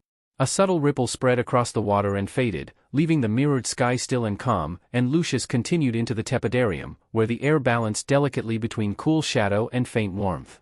The faded frescoes along the curved walls seemed softer under the moonlight, their colors subdued yet carrying a quiet beauty that spoke not of glory or decline, but of endurance and presence. As he walked beneath the arching ceiling, the faint echo of his footsteps blended with the deep hush of night, and for a moment he felt the Thermae listening, not as a living being, but as a vessel of memory, shaped by centuries of human presence, welcoming him as part of its endless story. The hall felt complete in its stillness, suspended gently between past and future, beyond the reach of decay or change. Drawn instinctively forward, Lucius entered the caldarium, the heart of the baths, where the broken dome opened to the night sky, and the moonlight formed a pale circle upon the worn stone floor. The chamber was still, without glow or vision, yet its silence felt profound, deeper than any image or sound could convey, as though the Thermae had moved beyond revealing itself into pure, enduring existence. Standing at the center, Lucius closed his eyes and felt the slow, steady breath of time flowing through the ancient stone, the distant warmth of long-extinguished fires, the faint echo of water once coursing through hidden channels, the quiet presence of countless lives that had touched these halls and passed into memory. The Thermae endured not through voices or visions, but through the weight and constancy of its existence, calm, unbroken, eternal. When Lucius opened his eyes, the chamber remained unchanged, yet he felt a deep, abiding peace, as if he had become part of the Thermae's endless rhythm, a silent witness to its timeless stillness. He walked slowly back through the quiet halls, past the still pools and faded mosaics, until he reached the courtyard once more. The night air drifted gently through the broken columns, carrying only the faint whisper of wind, and above him the stars shone steady and eternal, tracing the edges of the ruins with quiet constancy. The Thermae stood silent yet alive in its enduring presence, no longer a mere relic or ruin, but a living memory resting gracefully between past and present. Lucius paused beneath the open sky, gazing across the ancient baths, and though no voice called and no light shimmered, he felt the Thermae's presence as clearly as ever, steady, unbroken, eternal. Slowly he turned toward the path beyond the courtyard, walking away beneath the silent stars, carrying with him the endless story of the Roman Thermae, a story without beginning or end, flowing gently through memory, through time, through countless nights and dawns yet to come, while the ancient baths remained standing in quiet dignity beneath the eternal sky, breathing softly through the ages in perfect, timeless stillness, a sanctuary of memory and silence that would endure forever beneath the moon's soft and unwavering light.